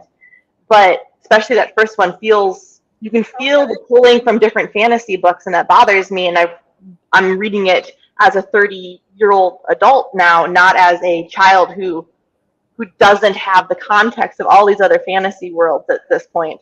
And that's part of why I love Patrick's series, is that it does feel original. Yeah, if you'd ever finish it. If he ever finishes it. But if he never finishes it, the first few books, if he had never said that he was working on another book, I don't think I ever would have cared about the last book. Because there's some loose ends, but he writes all of his books as almost complete novels. He doesn't leave a ton of dead end, hanging ends where you feel like you can't have a satisfying end to a story. Sure. For any of you who wondering about that little jab, I saw that. If a series is not finished, I probably won't start it. Like Game of Thrones, like I will not read it until he finishes the series, because I've had my heart broken one too many times of getting attached to a character and never having an ending. Mm-hmm. I can't blame you on that. I don't think I had any idea there was. When I read the first book, I don't even know if it was being advertised as a series. I found it like at a used bookstore, and I picked it up because it looked interesting. And then I found out there was a couple other books, and I own all of like the side stories and things to go with it. But it has that same feeling of reading. Gotcha. It's taking longer than to He release does a new it. book. Like, I've seen the people in his Twitch chats and his. I know it feels like he's getting a pass, but like I know a lot of people who are saying they'll never give Rufus a dime again, because there have been a lot of issues with him, like fundraising and not pulling through on promises and stuff. So like I'm saying he's going to read a chapter in a live stream and not reading the chapter in the live stream. Yeah. So yeah, I mean, I mean, on his YouTube, the comments are not pretty. And I've seen a lot of people on Instagram say that they will not be buying the new book. I was going to, and then I thought about it. If I buy it, I'm gonna get it used. I'm gonna get it secondhand. I'm not gonna buy it new. Yeah. I think it was said in the chat that the perception of it, if you will, is because of the popularity of the Game of Thrones TV show. In other words, that you will. When I say perception, I'm not trying to put anyone down here. It's just the fact that because of the TV show, Game of Thrones is far more embedded in popular culture. People probably haven't even heard of Patrick Rothfuss. Yeah, a lot of people haven't heard of because it isn't as popular. It's not as that would be a really hard. I would never want to see it as a TV series or a movie. It would be. Well, I think also like with Georgie over there with the Martin, he's also working on so many other projects that are big. Like he worked on Elden Ring. There's another TV show that's out of the House of the Dragon. Like he's working. Yeah, he's doing so many other side projects, and people are like, "Where's the book? You're working on a video game. You're working on another TV series. You're working on this and that. And like, where's the book?" With what time? What time does the man have? I know he's not. Well, don't even get me started. Or he's you not can do the best of health, and he's not young. I'll just put it that way. He was jumping on a trampoline on a video like a month ago. What are you talking about? Yeah, he's one jump away from a heart attack. That's what he is. I am very glad I have zero interest in those books. I mean, I probably would like them, but I'm not going to ever start them because I know they're not done. I tried book one and I was like, yeah, I like this, and I just never looked back. Yeah, well, to each their own. I think that it is incredibly well crafted and all that, but until he finishes it, and because we saw what happened with the TV show. It started off solid and then turned to complete garbage. Until someone has finished a work, you really cannot properly judge it. And it can suck.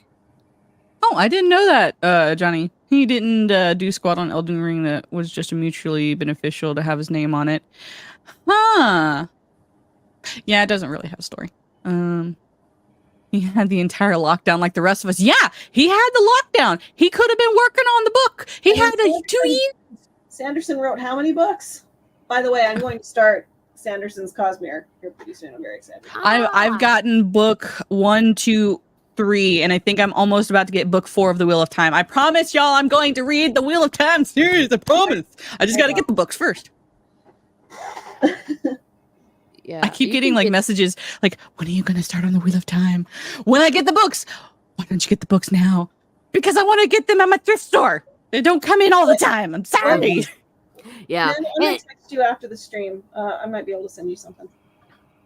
At least just one of them. I've got an extra one. If you don't have it, I'll send it to you because it's not gotten any nibbles on my Pango store, so I'll just send it to you. Yes. But I'll tell you what, even once you get them, that's a commitment. You're talking about 14 books, and each one of them is nearly 1,000 pages. Yeah. It's an undertaking. And I mean, I've also I'm going through the Halo books, but I will probably pause on the Halo books for a while so I can start off on Wheel of Time because I'm actually really enjoying, I enjoyed the first and third book of the Halo series. Second book because it's just basically a repeat of the first game. I don't like repeating things, and that's just me. But I I do plan on doing the Wheel of Time. The Wheel of Time is the closest a writer has gotten to Tolkien. Wheel of Time actually surpasses Tolkien in scope. Well, because how many books is on the Wheel of Time? Like 15, 30? Well, Wheel of Time is 14 plus a prequel, so 15, and the last 3 were mostly written. Well, I mean, co-written, if you will, posthumously with Sanderson because he died and he left behind his notes. So many of those series I've just never had. For some reason, I've never had a gumption to I want to pick those up and start reading them. I don't know why. Arkesu, hello, good sir. How are you doing today? Well, I think because of the TV show, it's so horrendous. There's a growing interest in reading the proper story, and I can definitely sympathize with that. Mm-hmm.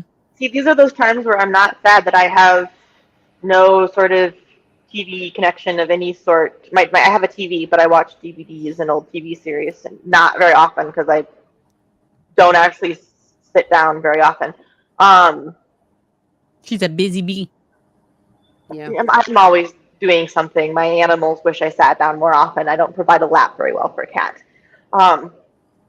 But I don't have internet at my house, and I don't have my TV connected to anything. So I don't. If I'm reading something or I'm living a story, it's I'm actually reading a book or listening to an audiobook, and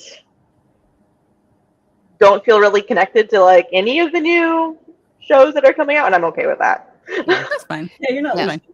You can do what you do and have material for the rest of your life. Yes. So much solid stuff in the 80s, 70s, 90s. Yeah. I reconnected my library card.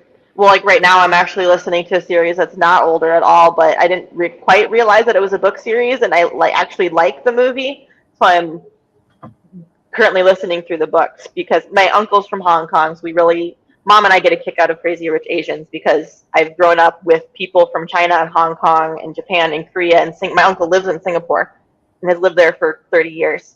So I've grown up deeply, deeply immersed in Asian culture.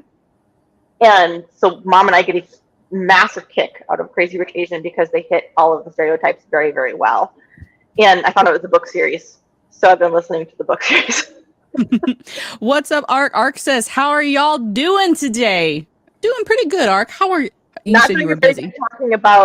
doing a very good job talking about the actual book we're supposed to be talking about. I promise I'll keep us on track better. Let's see. Feist is arguably up there with Tolkien as well in terms of amount of lore and scope. He surpasses him due to the story taking place on several fleshed out planets. Feist is good stuff. Am I the only person who doesn't like the audiobooks? It took me much longer to listen to The Hobbit than read it. Well, actually, there's going to be a new, well, that's not The Hobbit. That's the Silmarillion. Basically, Silmarillion. Yeah, Silmarillion's going to get a better audio book. When I was younger, I never listened to audiobooks, and I still deeply love physical copies of books and being able to sit down and read books.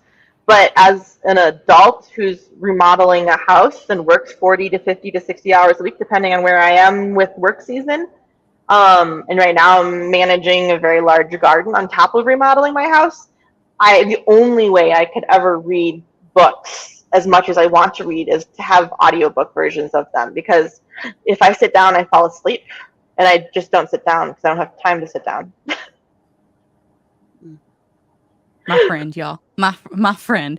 All right, so yeah, let's try and get back to Lewis, because Smilewell, you only have like a few more minutes left, correct? I do. About 15 Okay. minutes. 15 minutes. So we talked about just getting into the wardrobe.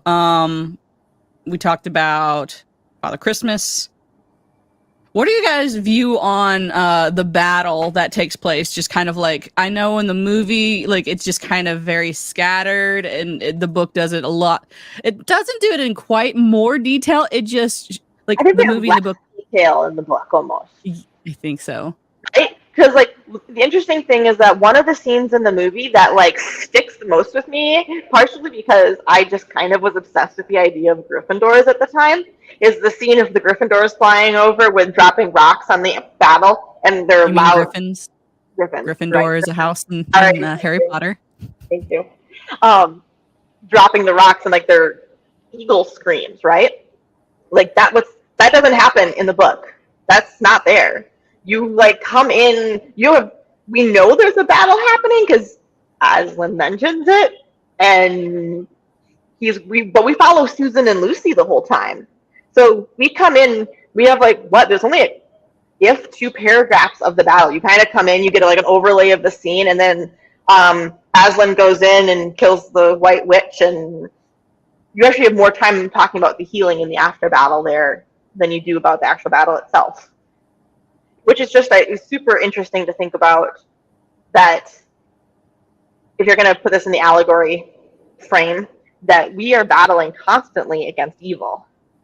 And if you look at the Jews, they were constantly battling back and forth and back and forth and back and forth. And we now, post-resurrection, still battle with sin on a daily basis. And you can feel like you're losing constantly, and all it takes is Christ to come in and one bite and it's done. Mm-hmm. I also like a lot of people like to point out that like the point, like most of the story, we are with Lucy's point of view, Lucy or Susan, like we're with the lady's point of view.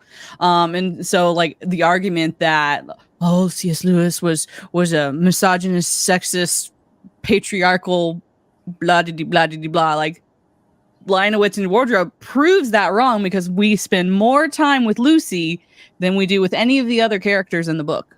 Yeah. Really, Lucy's story, really, you're kind of a bird on her shoulder through most of the book. Sure. Yeah, I don't know. I don't really have a whole lot of like insight or opinion on the battle. Who knows? Maybe I'll read this book again in like 3 years and have like this deep insight about it. But yeah, I mean, like I don't know. It's within the context of just the theology. It's just fighting the good fight, standing up to evil. But yeah, I and it's funny. C.S. Lewis has that really beautiful quote. It's about letting children believe in knights, and why can't I think of it? I love that quote. But since children will face dark enemies or something, let them believe in knights and swords and all that stuff. It's interesting that he had that kind of philosophy, but we don't actually see that much of the battle. So it's like he's kind of sort of sheltering them from, because like, if you think about it, and he literally says he's not going to describe all of the evil people at the stone table when Aslan goes to sacrifice himself. If you think about a battle, and the movie did show this, people die. Like there's just, and they're using swords like that. Those are blunt instrument, not blunt, but that's a really bad way to go out, is by a sword, a sword thrust. Mm-hmm. And other authors are very descriptive about what happens when you get a sword thrust to the stomach, say. So it's interesting. We know it happens, but it's in a very sheltered perspective that we get the battle, if that makes sense. Yeah, so Vara has you know that you're going to fight a battle, but we don't see the gore. Lucy has the child's mind that we should all have when approaching Jesus. Her trust and faith is the central part of the story. Yeah, Lucy is more or less the main character of the story. It's impossible to know. Oh, there's a side conversation going on in the chat. Yeah, some apples and oranges. Yeah, it's. I'm like, wait a minute, that doesn't make sense. To do with what we're talking about, yeah. But like a lot of people like do agree. I think most people agree that this is really it's really Lucy's. In the middle of their own bromance. Just leave them be. Oh, I love my chat. You guys are awesome.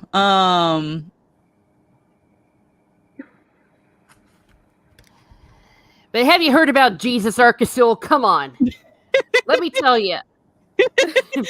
John 3:15 or 16. Oh gosh, 3:16. There you go.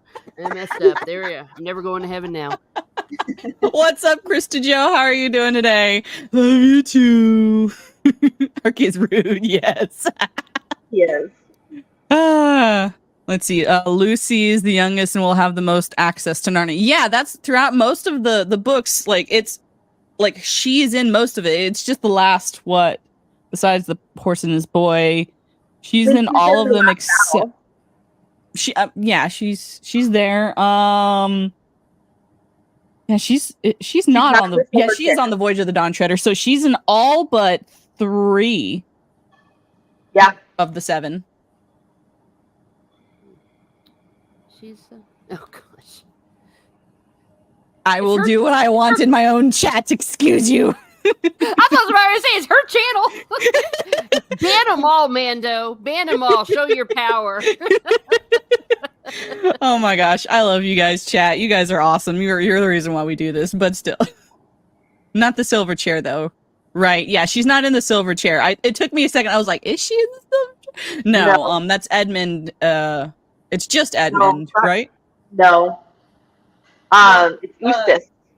Eustace. Eustace. Eustace. And what's her Eustace. I'm sorry, names. name? Eustace and What's her name? Oh, I want to say Everybody Polly, Google. but that's not. That's Polly's the, magician's nephew, and that's where I get stuck. yeah, she's in the first one. Gosh, Jill. There's Jill. There we go. Yep. It's very nondescript. It is. It's a very bland name. And neither of the stories are really focused around her, I don't think. So she kind of feels like a side character most of the time. the silver chair only fits one person. Go full Aslan on Amando. I mean, I've been told that this is no longer my channel. So. Yeah, it is your ban. Civil. Oh, for. I almost. Oh dear, I almost. I caught myself. Almost yeeted yourself out. No, I said the letter F, and then I stopped. It's like, oops. Oh dear. Well, while Leja is trying to come back, because I'm sure she got yeeted out. Smile a while, since we've only got a couple minutes left with you. What are you up to? Where can we find you? And how do you know me? How do I know you? We went to college together, and I avoided you like the We plague. avoided each other. We avoided each other. We hated each other the first bit You of college. were, like other extroverts, way too happy and had way too much energy, and I didn't know what to do with that, and so I just avoided you. It's how you deal with things. I'll be back here in July. You can frequently find me in Mando's chats on Twitch, especially when she's streaming Sea of Thieves. Where's the arm gun? In her chats over here. Other than that, I'm over on Instagram at Smile a While for me. You know the song, it's extra points for you. But I mostly post about my whatever I'm doing right now. It's my garden. Yes, Stig, that was amazing. He said he accidentally called me unnamed Mongo the other day on Twitch, and it's forever. I am now unnamed. Oh my Mango.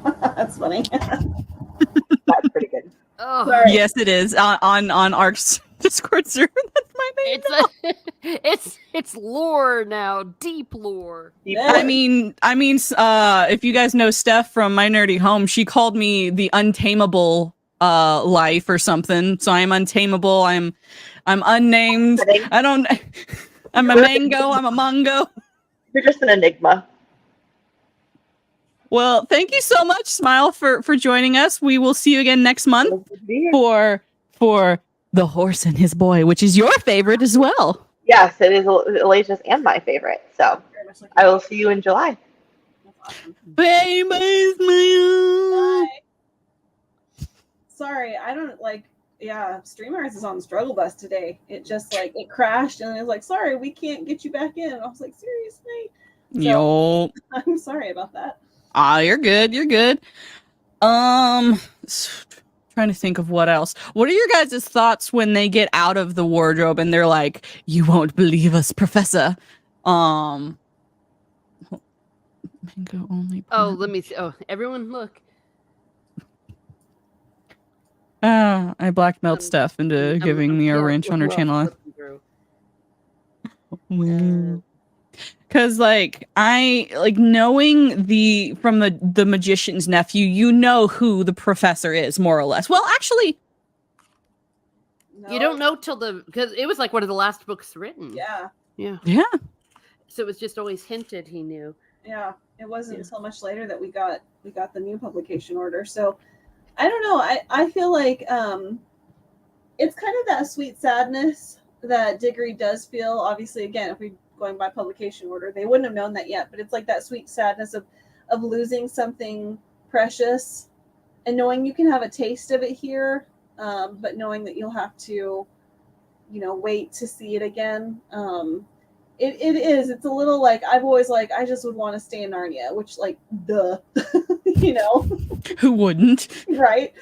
And I love that the professor is just, as an adult, as a someone who knows about Narnia, he doesn't mock them. He doesn't do anything. He's just like, he's like, let's talk about Narnia. And I'm sure that, like, can you imagine going there, seeing the founding of Narnia under the circumstances that Diggory was there? Just like I feel like it would be hard not to carry some sort of shame with you of like what happened when you got to Narnia and what you did and like all these things, and to hear now that like finally that evil that I brought has been defeated and Narnia is doing well.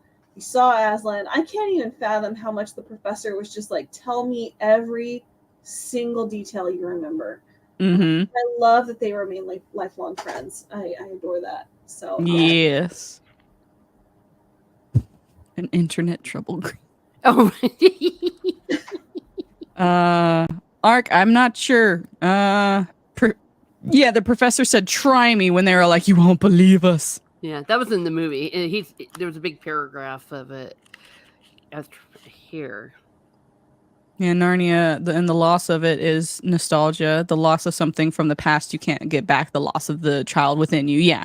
But also, like, you can tell that the professor never lost that childlike faith in Narnia. He's like, I know Narnia. I know it was real. And, you know, like, I miss it. Yes. Mhm. Yeah. Instead of being like, Susan, I'm an adult now. Yeah.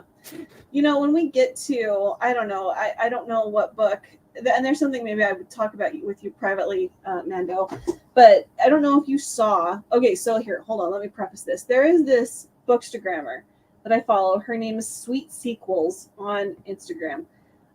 Super Christian, very based. She talks about the classics a lot. She and C.S. Lewis, she loves C.S. Lewis, and she's a blog. She's a beautiful writer. And Neil Gaiman, or whatever his name is, the mystery writer, you guys know who I'm talking about? Yes. I know. He wrote this disgusting essay about Susan, and it was horrendous. And she wrote a response to it and stuff, and it was just like, it was this warping of what everything C.S. Lewis did and stuff. So I don't know if we might want to talk about that, like at the last battle or something, because and the reason I'm bringing this up is like, people are like, oh, poor Susan. And I'm like, Susan's not the first person and won't be the last to walk away from her faith and then find it again. Yes. That's kind of when I was on your channel, Miss Smart Muse. That was kind of my conclusion. Yes. And I think even C.S. Lewis, because I looked it up afterwards, he even said that. He said, I never said she wasn't going to get to like go to heaven. Right. It just wasn't then. Yeah. She had to find her faith again. And it's like, and to me, it's like, again, that's why I love Susan and Edmund, because that kind of mirrors my walk with Christ. I walked away from the church for a long, long time, and so I had to find my way back and everything. So yeah. So anyways, that was an aside, but yeah, I think when we get to the last battle, that should definitely be something that we discuss, because Susan does get a lot of hate because of the last battle, and I think, like, it's undeserved. Like, we don't know what happens to her, because Narnia, like, the books end, and we don't know, like, she could have after her whole family dies. You'd think maybe she's like, well, like, I should remember to believe in Narnia, because she gets her, I imagine she'll get her priorities in line. She realizing, like, oh, like, I just lost all of the important people. I shouldn't care so much about makeup and looks and fitting in and all of that. So, like, and we don't know. It's left open. Yeah. Mm-hmm. Yep. And that brings up the other can of worms, is what a grim ending for those kids. In this right? When you think about it, and then like they all, like, the kids, and then Diggory and Polly, it's like they all just they're on a train. and they'll get did they say derailed, or I mean, just got smashed to smithereens? And I'm like, wow. I thought it was like an explosion, but I don't remember specifically. It was a train definitely accident.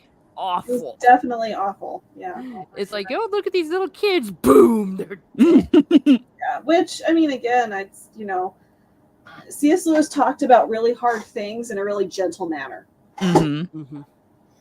Because like they don't remember how they got there. You just can infer how they got there based on just some context clues. Because they don't remember. They're like, I was on a train and now I'm here.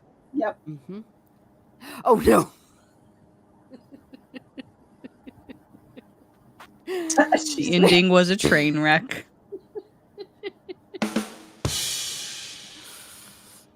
Wow. Steve's just full of them today.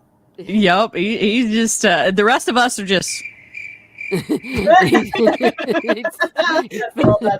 full of something. Yep, we're just like, oh, okay, very nice. Hey, but they make me laugh, so I guess it succeeds. Yes. I guess so. I also like us like talking about Susan, kind of like looking at her during the the Lion, the Witch, and the Wardrobe. She's very much a like. I don't know if you guys like caught it or not. Like she doesn't like making decisions. She wants to go with what the majority is wanting to go with. Like, anytime she's up to something, she's like, "Oh, well, Peter, what do you think? Well, Peter, what do you think?" Because he's the oldest. He's the one that she looks up to.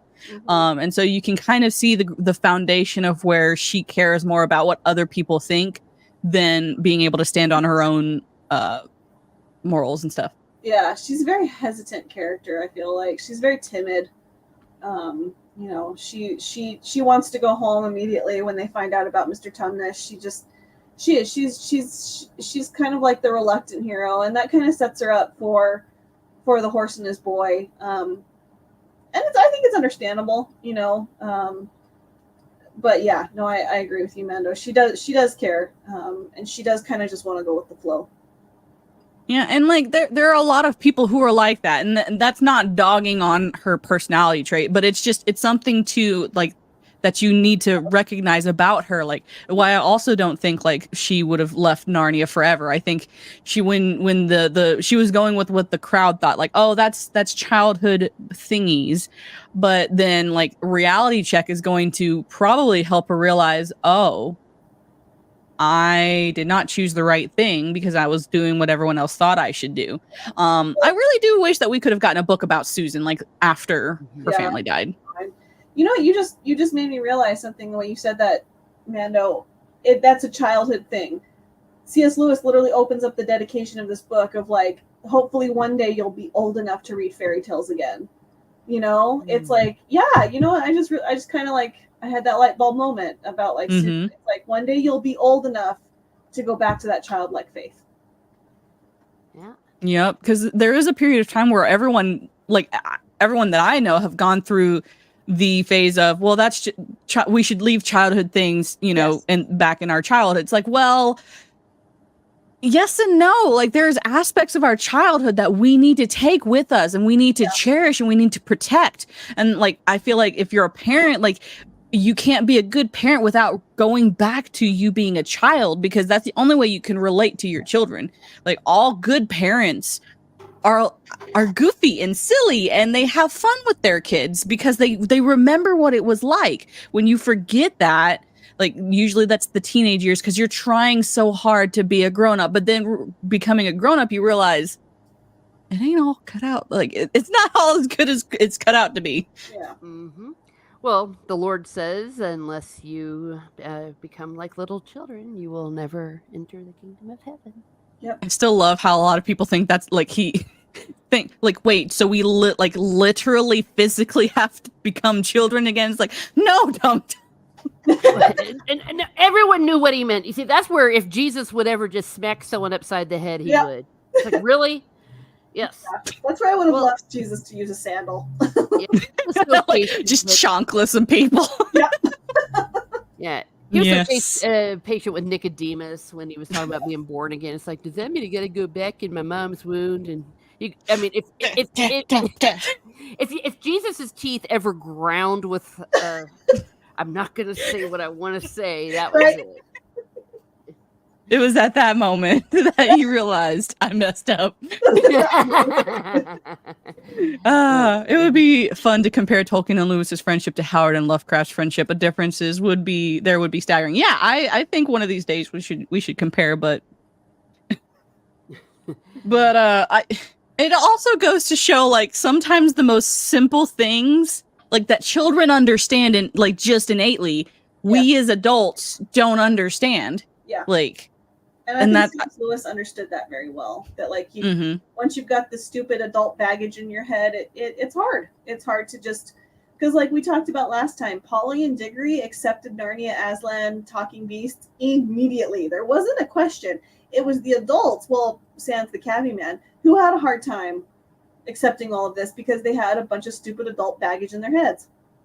Yeah, they couldn't accept reality when it was smacking them in the face because they're like, well, that can't, like, animals don't talk, or this can't possibly be real. It's like, well, it's literally in front of your face and you can no longer see it because you were refusing to accept reality the way it's being presented to you. Yeah. I already highlighted that. This is true. Adults have had the magic explained to them through science and logic. Children only see wonder of magic more pure. Yes, I agree. And like I think there needs to be a balance. Like I've always had a kind of like a more scientific, like logical, like I want to find out how things work. Like if you give me a toy when I was little, I would try and take it apart to see how it worked.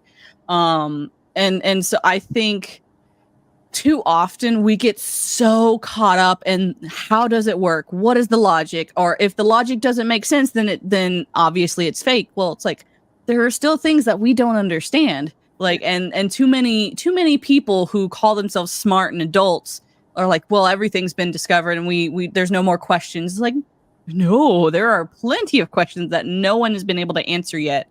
And you have to, the only logical conclusion for those things that don't make sense is the supernatural, or things that, you know, the extra terrestrial, or just all of the things that people like to put in fairy tales and all of that.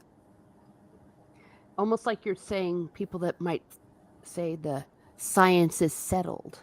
Right. Science is never settled. Those are not if somebody's saying that, they're not a scientist. Because like a true scientist always understands that there's something else to be discovered. Yeah. It's never done until we reach the end of the heavens. There's something we can discover. Yeah. Well, and that I don't know. That goes back to the apologist thing. It's those 3 questions, you know. So. Yep, the 3 questions that the professor asked the kids: is she crazy? No. Is she lying? No. Then it has to be real. Mm-hmm. Well, and here's the thing. Anything that's worth believing in has to be questioned. And if a person is unwilling to even hear a question about it, well, then they're not too secure in what they believe or what they're saying. Yes. I'm looking at a certain public figure right now, but I don't want you to lose your channel. It might rhyme with ouchie, but you know what I mean? That you... Yes. Everything is worthy of being questioned, and truth has nothing to fear from doubt. Yes. Stig gives us a food for thought. Maybe some things should not be discovered. Well, let's put it in the Chronicles of Narnia. What would happen if the whole world discovered that Narnia existed? Oh. Ouch. You'd all be running through the wardrobe, I guess. Yeah. They would try and commercialize it. Yep. Make it a zoo. Mm-hmm. It would be. I mean, I think a vast majority of people would be Uncle Andrew. How can I make money? Yep. Yeah. Little Tumnus and would be a freak. Yep. Unicorns and all of the different animals that talk, like they would be put in a circus or a zoo, like. So I think that there are some things that we are not meant to understand because we would destroy it. Yep. Yeah, I agree with that. Narnia would get invaded and everyone would get killed. Yep. Yep. No, I agree with that. Because, like, look what happened when humans actually did find Narnia or the continent. Like, they took over certain parts and they were not nice. They were not good people. Yep. fallen human nature will always be fallen human nature. Yep. Unfortunately. Oh, poor Narnia. I think I probably did say a bit of a fallacy. I said everyone would be running through the wardrobe, though technically the wardrobe kind of closed up, or I believe. So that, Right, but if humanity was able to find a way into Narnia without like, yeah. Well, and I mean, look at what Prince Caspian. I mean, look at what that group of people did. They did immediately. You know. Yeah, immediately they took out the native Narnians and just wiped everybody out. Yeah, Everything would be destroyed because it would be deemed dangerous to societal order. Yes. Yup, look what happened to people who found the promised lands. We're looking at you, Jews. We're looking at you. Land of milk and honey. Well, sometimes the worst thing that can ever happen to you is to get what you want. Because you become complacent. On so many different levels. Mm-hmm. Or your, what is it? If your eyes blinded, how blind you are indeed. To misquote scripture there. It's you're saying what you get what you want. It's like, maybe what you want isn't a good thing. And the punishment will be to get what you want and to live with the consequences. Like Edmund, he got his Turkish delight. Mm-hmm. And a whole lot more. Yup, he got a whole lot more. He wasn't trying to get. Yep. Mm-hmm. And so does Eustace, as we will see. Oh yeah, Eustace gets the thing and he becomes something he never thought he would become. Yep. And like that's the other reason, like all of these little life lessons in the different Chronicles of Narnia books, like don't ever quote unquote judge a book by its cover. Like, yes, Chronicles of Narnia. Oops, we lost her again. It's okay, the magic went away. It's okay. We don't have too much longer, so that way I think her poor internet is just not having it. The life lessons that we learn in the Chronicles of Narnia don't, like, for any of you who are not Christians, they're not just Christian morals. Like, they are universal truths. Like, if you get something bad that you want, it's not always great and bad things can happen. Welcome back. To quote Garth Brooks, some of God's greatest gifts are unanswered prayers. Mm-hmm. Yup. I love how Lewis slaps you in the face with his obvious allegory. Yeah, a lot of people don't like that.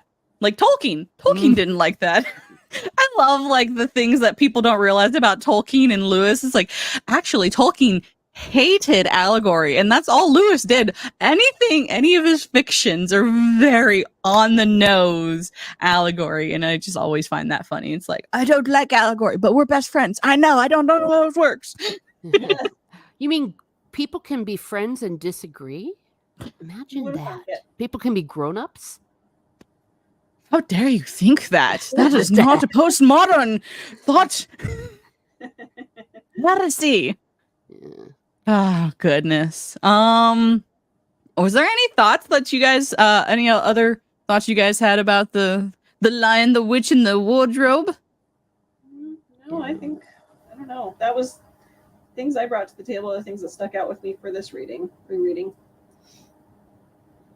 Yeah, I think we kind of got it. The honorable mention to how cool it is when Aslan takes out the White Witch. Yes. That's awesome. He just lands on her and just rips her to shreds. Yeah. Oh, we're probably... Is this going to be in Prince Caspian? I think so. Where she in the movie, she quote unquote comes back. What are your guys' thoughts on that? Like real quick before we end all of the things. Oh, well, the movie, like whatever. Do you think that she could have actually come back, or is she like? Oh, she's dead. Yeah, I mean, like some sort of apparition ever comes back in the silver chair. I mean, I always got the sense that was some sort of remaining remnant of the White Witch in that witch. But yeah, no, I think it's beyond it. Ugh, I can't even talk. I just hate it. I just hate it. And the green mist and the whole thing. To me, they were looking for an excuse because, in my opinion, Prince Caspian is one of the most like blatant in your face allegory, especially like with the Island of Dreams. I mean, like she literally sees a cross in the sky. Come on, like Prince Caspian is like the most allegorical in my opinion. They were just trying to find any way they could to write out as much of the Christianity as they could. So that's why they had to make a big bad, because they can't have it be a story about salvation. Yup. And the further away they got from that, the less people wanted to see the movies. Yup. Huh. Well, you were one of the few, Stig, that I have ever met that says that I'm pretty much an atheist, but I never minded Christian allegory in books. I mean, like, I've read things that like non-Christian works from other religions and I didn't mind it. Like, it's a story. Is it good? That's what I care about. Is it good? Yes? Okay, I'll read it. Yeah, I mean, that goes back to being a grown-up. It's like you can read different things. You can open up your mind. It doesn't necessarily make you a bad Christian.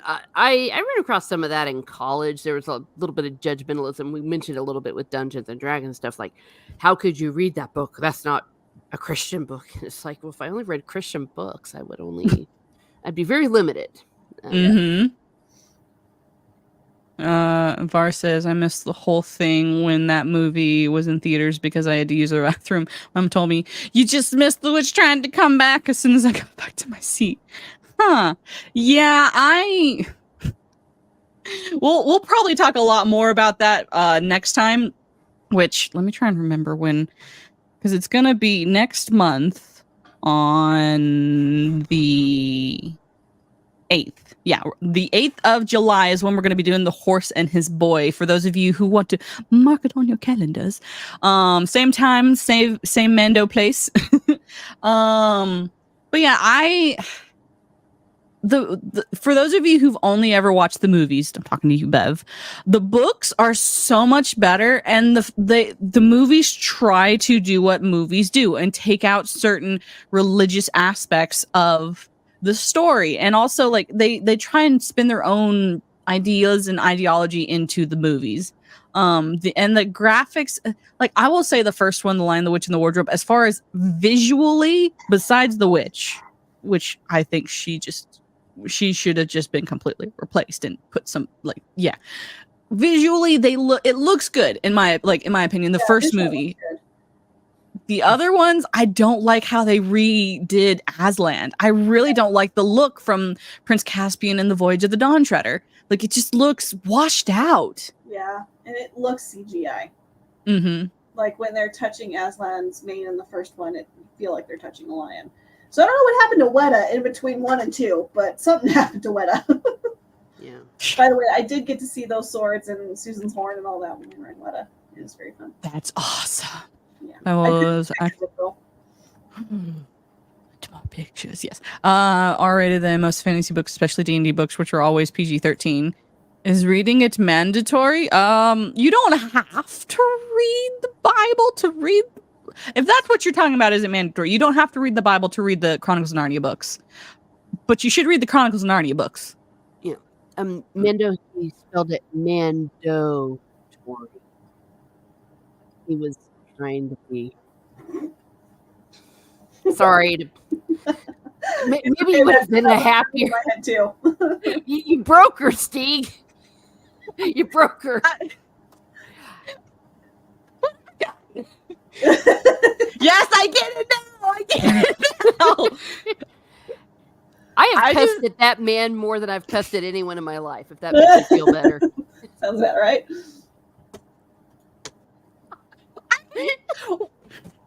Can't read. What? This is a book podcast, and I can't even read the chat. You missed the pun, you fool. I know I did. I don't drink soda during the movie anymore. Agreed, Mando. I'm also not happy about the Netflix remake. The book should be left. Netflix is doing a remake? Yeah, think I Netflix owns the rights. I don't know where they are in production. I don't know if it's been shelved. I don't know what's going on there. But Netflix owns the rights to Chronicles of Narnia. Oh, I remember reading about that. I forgot. I think I just shoved it out of my head because I was so upset. Yep. Same. And well, yeah, be afraid, be very afraid. And I was worried by the way they worded it. They were like more Narnia stories, so they might be rings of powering. Like That doesn't shock me. yeah. But my dear, I need to get going. All right, yeah, we're coming to a close anyway. So yeah, go ahead and what are you up to, Miss Elijah? Not much. I know last time I said I was YouTube. I just did. I'll get there one day. I don't know. I feel like I'm kind of being pulled in another direction. I'm trying to be good about writing and stuff like that. The one thing I am doing very consistently is I'm putting up book reviews on my Bookstagram account at Troubled Grades Library. I'm currently in the first trilogy of Robin Hobb's Realm of the Elderlings. It's the Farseer trilogy. I'm on the last book, and last night I had like a nightmare about it. So that tells you like how much is synced into my psyche. They're good books. They're just super intense. Like, I don't know, if I have a feeling if you like Game of Thrones, you're gonna like Robin Hobb. And thankfully the series is complete. So Robin Hobb, yeah, reading those. Gonna start Brandon Sanderson soon. I do want to give a little bit like of a shout out, if that's okay, Mando, to Madison Tams. Her new book is coming out in a little less than a month. And going back to, if you like Christian fiction, you're going to like this book. But if also you like Westerns, you're really going to like this book. It is set in the Great Plains of Kansas. And if you know where Salina, Kansas is, it's basically where it takes place, kind of when Salina was being founded. And it was so good. She gave me an advanced reading copy. Absolutely loved it. It's going to be out digitally on Kindle. Hopefully soon, or hopefully if it's a success for her, she'll put it out physically. But, you know, again, the Rebellion's all about, like, finding people who are just writing good entertainment. This is, like, I don't know, this book was, like, so fast-paced. It was just, like, it was hard to put down. I just enjoyed it so much.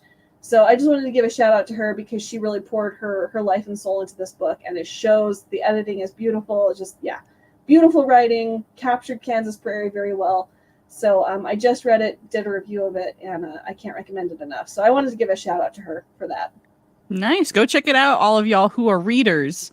Var, I agree. We need to activate the Narnia fandom for like we did for Tolkien. But yeah, that's what we're about in the fandom. Like if you do good stuff, and it will try. Like we need to support each other more. Yeah.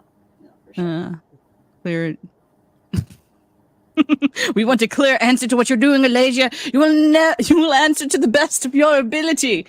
She's around on the internet. She's on the internet. That's the important thing. Is she's still here? Yeah, I'm adjusting to being a wife. Let's just put it that way, because it's an adjustment period. It is. It's an adjustment period, and also just enjoying being married and all that stuff. So I do want to get back to it. It's just I don't know. I before it felt like a mad dash, and now I'm like, yeah, I'm gonna take my time and do this when I feel ready. And I'm not quite there yet. So, and just us finding a rhythm and a groove, how we work with each other and everything, still adjusting to all that. So I'll hopefully get back into all of it one day, but not right now. Yeah. And as I said before, you're always welcome on my show. Thank you. Yes. I will probably You're welcome. That. All right. What are you up to, Miss Martin Hughes? You have been doing the pub crawl. I saw the one with Jade Shadow, or Mara Jade, for those of us in the community that know her. So what's all going on? Yeah. Well, it's a pub crawl is happening and hopping. We've kind of settled in a rhythm of twice a week. My next guest is Matt Wilkins from Matt Wilkins' channel. He does EU, probably the most solid EU channel there is out there, and can that man's a beast. He reads everything and he rereads everything, even the children's books. So if you're interested in that, and we're going to be talking about Life Unplugged, what life was before the internet. Also got an upcoming guest. I'm going to be having Biggles, Lorena Creole, a Drunk 3PO, probably next month. We're trying to find a date, and loads of other people. So please stay tuned for that if you would like. some more Teresa travels, as well as videos. I have been doing biographies of fantasy writers, including Brandon Sanderson. That was my most recent biography. Some thoughts about J.R. Tolkien and his characters being wizards of the coasted, and they've got some issues. And Close Encounters of the Third Kind upcoming, the Solfege behind the communications with the aliens, and much, much more. So if you would please give me a like, share, and subscribe, I appreciate it. I did break 800, and I'm getting toward that finish line. So Heck yeah, you'll be monetized before you know it. Yeah, we're getting there. Oh, and I forgot, of course, JT Gunn, America's Butt. I call him something else. I will be on his channel as well. And he'll be on mine. You're going to be on Midnight with Cap? Yes, but I'm not sure it's at midnight. But yeah, whatever his show is on Wednesdays, I'll be on his show on Wednesday. And Catholic Splaining, that's on Sunday. So if you want to be Catholic Splained, you will get the splaining. Hey, I might start tuning in more to that, because I actually have a Catholic friend, and during my Bible school studies, I learned I did a lot of church history, and so you can't have church history without the Catholic Church. So you can't. No. I like history, so I like learning things. Yay! Yeah, and see, tomorrow it's going to be Catholic Splaining the Mass. So I just got done with the 7 deadly sins. So, Stieg, oh my gosh, Stieg. Okay, Stieg, you can just give me hell. Of course, the Magician Master on Saturdays. I mentioned that earlier today, that we are finishing up Magician Master. We're going to be reading up through chapter 8. So if you want to read along with us or catch the replay, please do so. We'll be live next week. Heck yeah.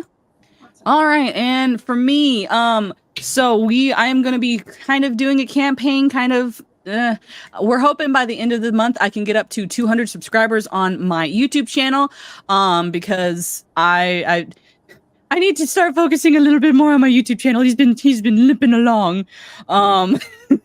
I, of course, will be doing my show tomorrow with Wicked Virtue, Unplugged with Wicked and Mando. It will be on her channel this next Sunday, and we also will have a big announcement on her channel this next Sunday. So please stay tuned. Wicked Virtue's channel, Unplugged, 4 p.m. Central Standard Time, 5 p.m. Eastern, if I'm remembering. Time zones are hard. And of course I stream on Twitch, typically Monday, Tuesday, Thursdays, and I am all over the place on the internet. Sometimes you'll see me on my friend Roman's channel. I've been on Miss Martin Muse's channel. I've been on a couple of other channels. So, stay tuned. Yes, there you go. It is going to be on her channel this next Sunday. So tomorrow. This weekend is already. Today's Saturday. Yes, today is Saturday. Oops, I highlighted the wrong thing. All right. Bye, y'all. Thank you guys so much for hanging out with us in chat. You've been awesome. Bye.